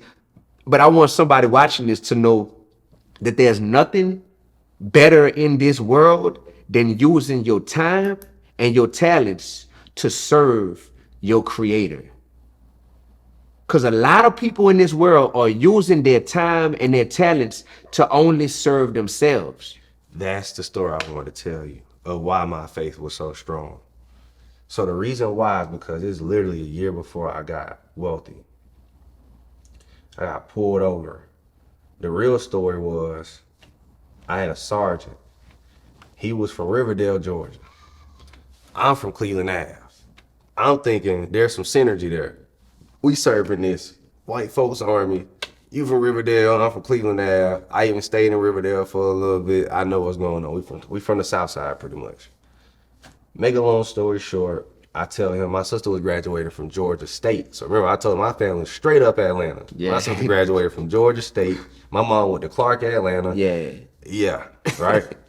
So I told him, bro, under any circumstances, I don't want to miss this graduation. And it's on the weekends. Okay. So I'm like, we off on the weekends. So I'm like, you gonna let me go home. Do I need to take leave or you got me? He said, nah, you don't gotta take leave, I got you. We're brothers, I got you, right? Come literally that Friday when I'm about to leave, he's like, hey, you gotta stay behind. And I'm like, bro, we talked about this. I told you I gotta go to my sister graduation. Like, I don't care, stay behind. I'm like, bro, you literally, black man to black man told me I shouldn't take leave and you got me and you can't just replace somebody. He said, you're my best soldier, I need you for now. I'm like, bro, we're not even going to war. We are a non-deployable unit. You could literally get somebody to replace me while you promised me I could go and for the weekend. He was like, look, whatever this is, I need it to be done so I can look good, cause blah, blah, blah. Yeah. Meanwhile, your sister about to graduate college. Yeah. So I said, forget this. Right. Gone on the weekend, right? I went to the hospital first, faked a sickness, and then told him, hey, I'm down bad, I ain't gonna be able to make it. Like, I done got sick. He like, well, show me some paperwork. I'm like, man, I'm far. You can't even reach me. I'm in Savannah. I'm 30 minutes away. I'm at my girlfriend's house. She taking care of me. Like, I see you on Monday type thing. He like, next thing you know, but really, I'm skating to Atlanta to go see my sister graduate. So anyways, I go handle my business, go check in with my family. And I told them, look, I gotta leave ASAP in the morning, because bro would not stop blowing up my phone. So then this dude, and here's the ironic thing, he has a motorcycle group called 1113. He skipped 12 because he said fuck 12. So he's saying, the man who snitched on me has a motorcycle group called fuck 12, 1113. So that's the irony of this. So he hits me, texting me like, hey, if you don't get here soon, you going AWOL, if you don't blah, blah, blah. So I'm like 20 years old at the time. Yeah, I think I'm 20, either 19 or 20, one of those two ages. So I don't know any better, so I'm scared. I'm like, oh, let me hurry up and get back to base. Base was like 3.5 hours away though. So I'm like, let me hurry up and get up. So I rush. I'm driving like over 100 miles per hour in a Buick on 16, Highway 16. State trooper pulled me over, going 117 in a Buick. I knew because the Army had a zero tolerance policy at that time. Now they're trying to retain people. They can't even retain people anymore. At this time, the Army was oversized and they were trying to kick people out. This was around 2015. This was 2016 when this happened. So I get pulled over by the state trooper. I'm in handcuffs. First time I've ever been in handcuffs. But before I get in handcuffs, I say a prayer. And I say this exact prayer. I say, Lord, I don't ask so much, but if you get me, because I knew that my career was going to be over. For one, I'm only 20 years old and I got 4 years left on my contract, nearly 5. Only been in for like 1.5 years. I had no money saved. And the Army had a zero tolerance policy for getting in trouble. You're kicked out, you get demoted, all of that. You lose pay, you lose rank, and you sent back home with a general discharge. So now that's on my resume. Now I can't go get this job. Now this and that. So I knew at that moment my life was over. So I say a prayer. I told God, Lord, if you get me out of this, I will change the world and serve the people. And I kid you not, when I opened my eyes and looked up, he was right there. He was a state trooper, had a hat on with a toothpick in his mouth. Real like some real country straight. Somehow, some way, you know how they say thou shalt not lie? God gave me this lie. So God gave me this lie right here, boy. Sir, I'm on the top. I show my ID. I swear to God, right after I say my prayer, I hand him my military ID and my ID at the same time. He was like, oh, you in the military? I said, yes, sir, I'm on a top secret mission. I gotta get to the base, yada, yada, yada. He like, now look, my policy. He like, oh, he said, he take my military ID, take it to the car, he come back. He said, I just talked to my commander or whoever, his chief. He was like, show us proof of that you're on this mission. So I said, all right, grab my phone, it's on the seat. He even unlocked me, said, what's the passcode? Where should I go? He see I got Sergeant this. I say, call Sergeant Hook. He called Sergeant Hook. That's his name. I gave his name, the snitch. So, dude, he actually does the right thing. Riverdale shouted, he do the right thing. He, man to man, he lied for me. He like, yeah, he on a top secret mission, he should be here, blah, blah, blah. So the dude come back, I still got handcuffs on. He unlocked the handcuffs. He said, listen, my chief said, we don't want to butt into the military stuff. In fact, we're going to let you go scot-free with no warning, no paperwork, no nothing.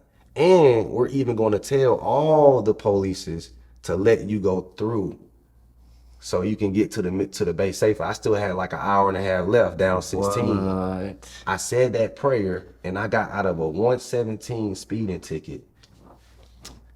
Cause I said, and that nobody could tell me God wasn't real after that. Because my life was gonna be over. Man. Over. But I made a promise to him. Made a promise, if I get free, I have to go do what you said now. So stuff like this is a part of that same thing. When you still fulfilling that promise for life. For life. I'm indebted to God for life.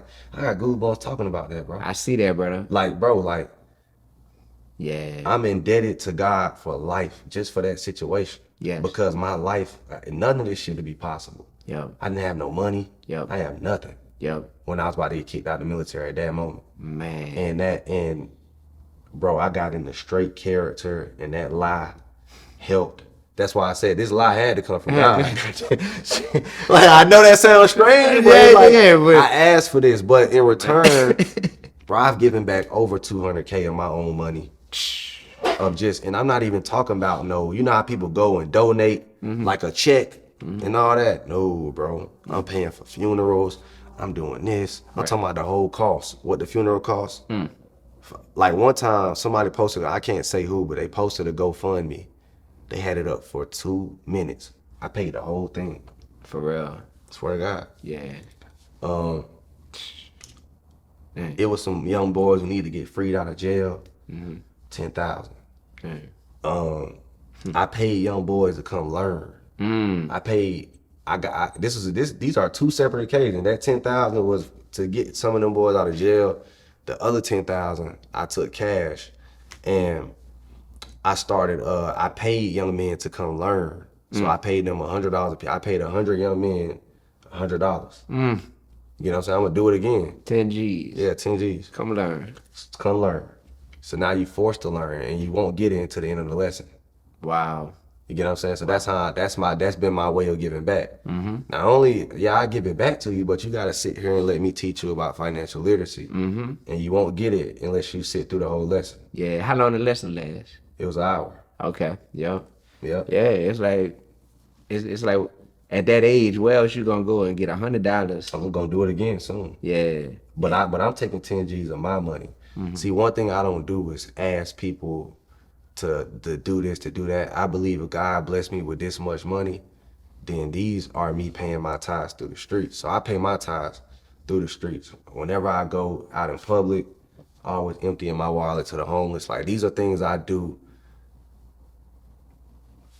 behind the scenes, but for purposes of that. I believe my wealth was given to me, not just for me. Right, absolutely. You get what I'm saying? Absolutely. I mean, we get to a point to where it turns into pure greed and gluttony when we have this massive wealth and we really are just thinking, well, what's the next bigger house I could get? Or what's the next expensive car I can get, to where you're just like, whatever I do, it got to be something that's serving me. It's like, I believe that God does bless certain people with massive wealth because his hope is that they will be a good steward of their wealth and be a vessel with whom their wealth is temporarily entrusted to be able to utilize their wealth to be a blessing to others. And you know what's crazy? That happened in 2016, 2018. No, it was 2018. Actually, it was 2017. I had first met my wife's father. We were girlfriend and boyfriend at the time.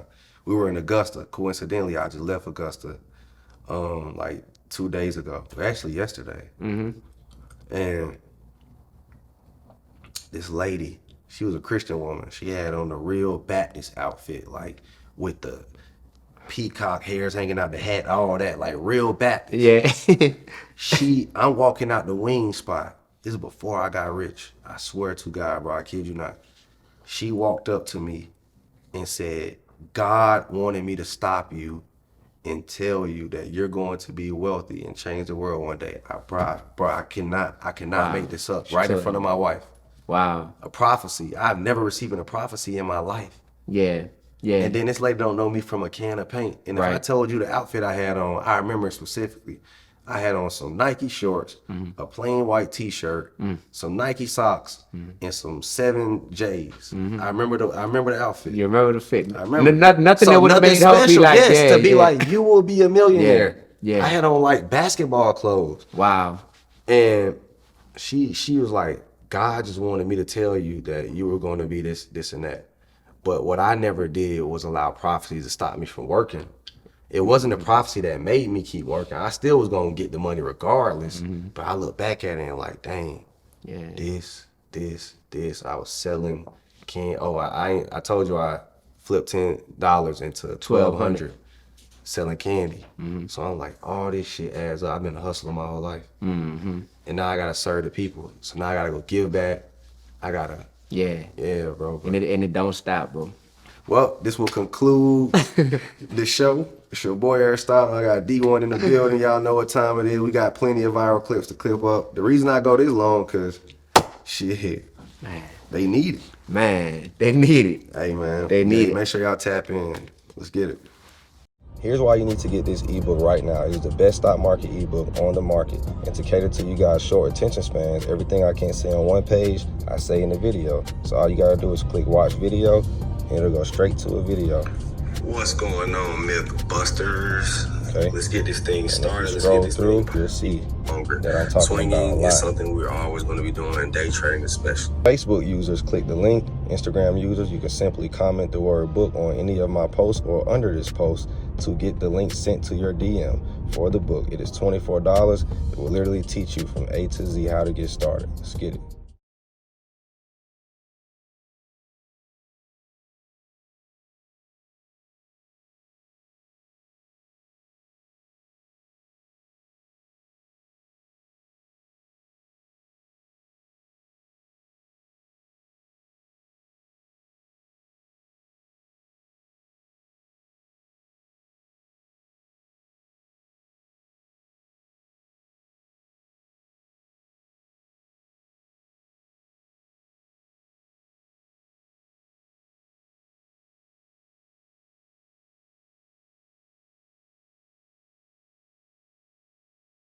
What's going on? This your boy Aristotle Investments. We back with another episode of Kicking It with the OGs.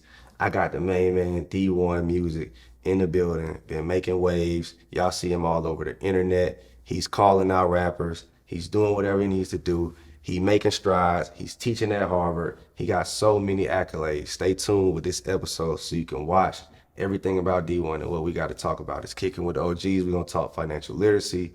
We're going to talk everything, life, faith, spirituality. It's about to go down.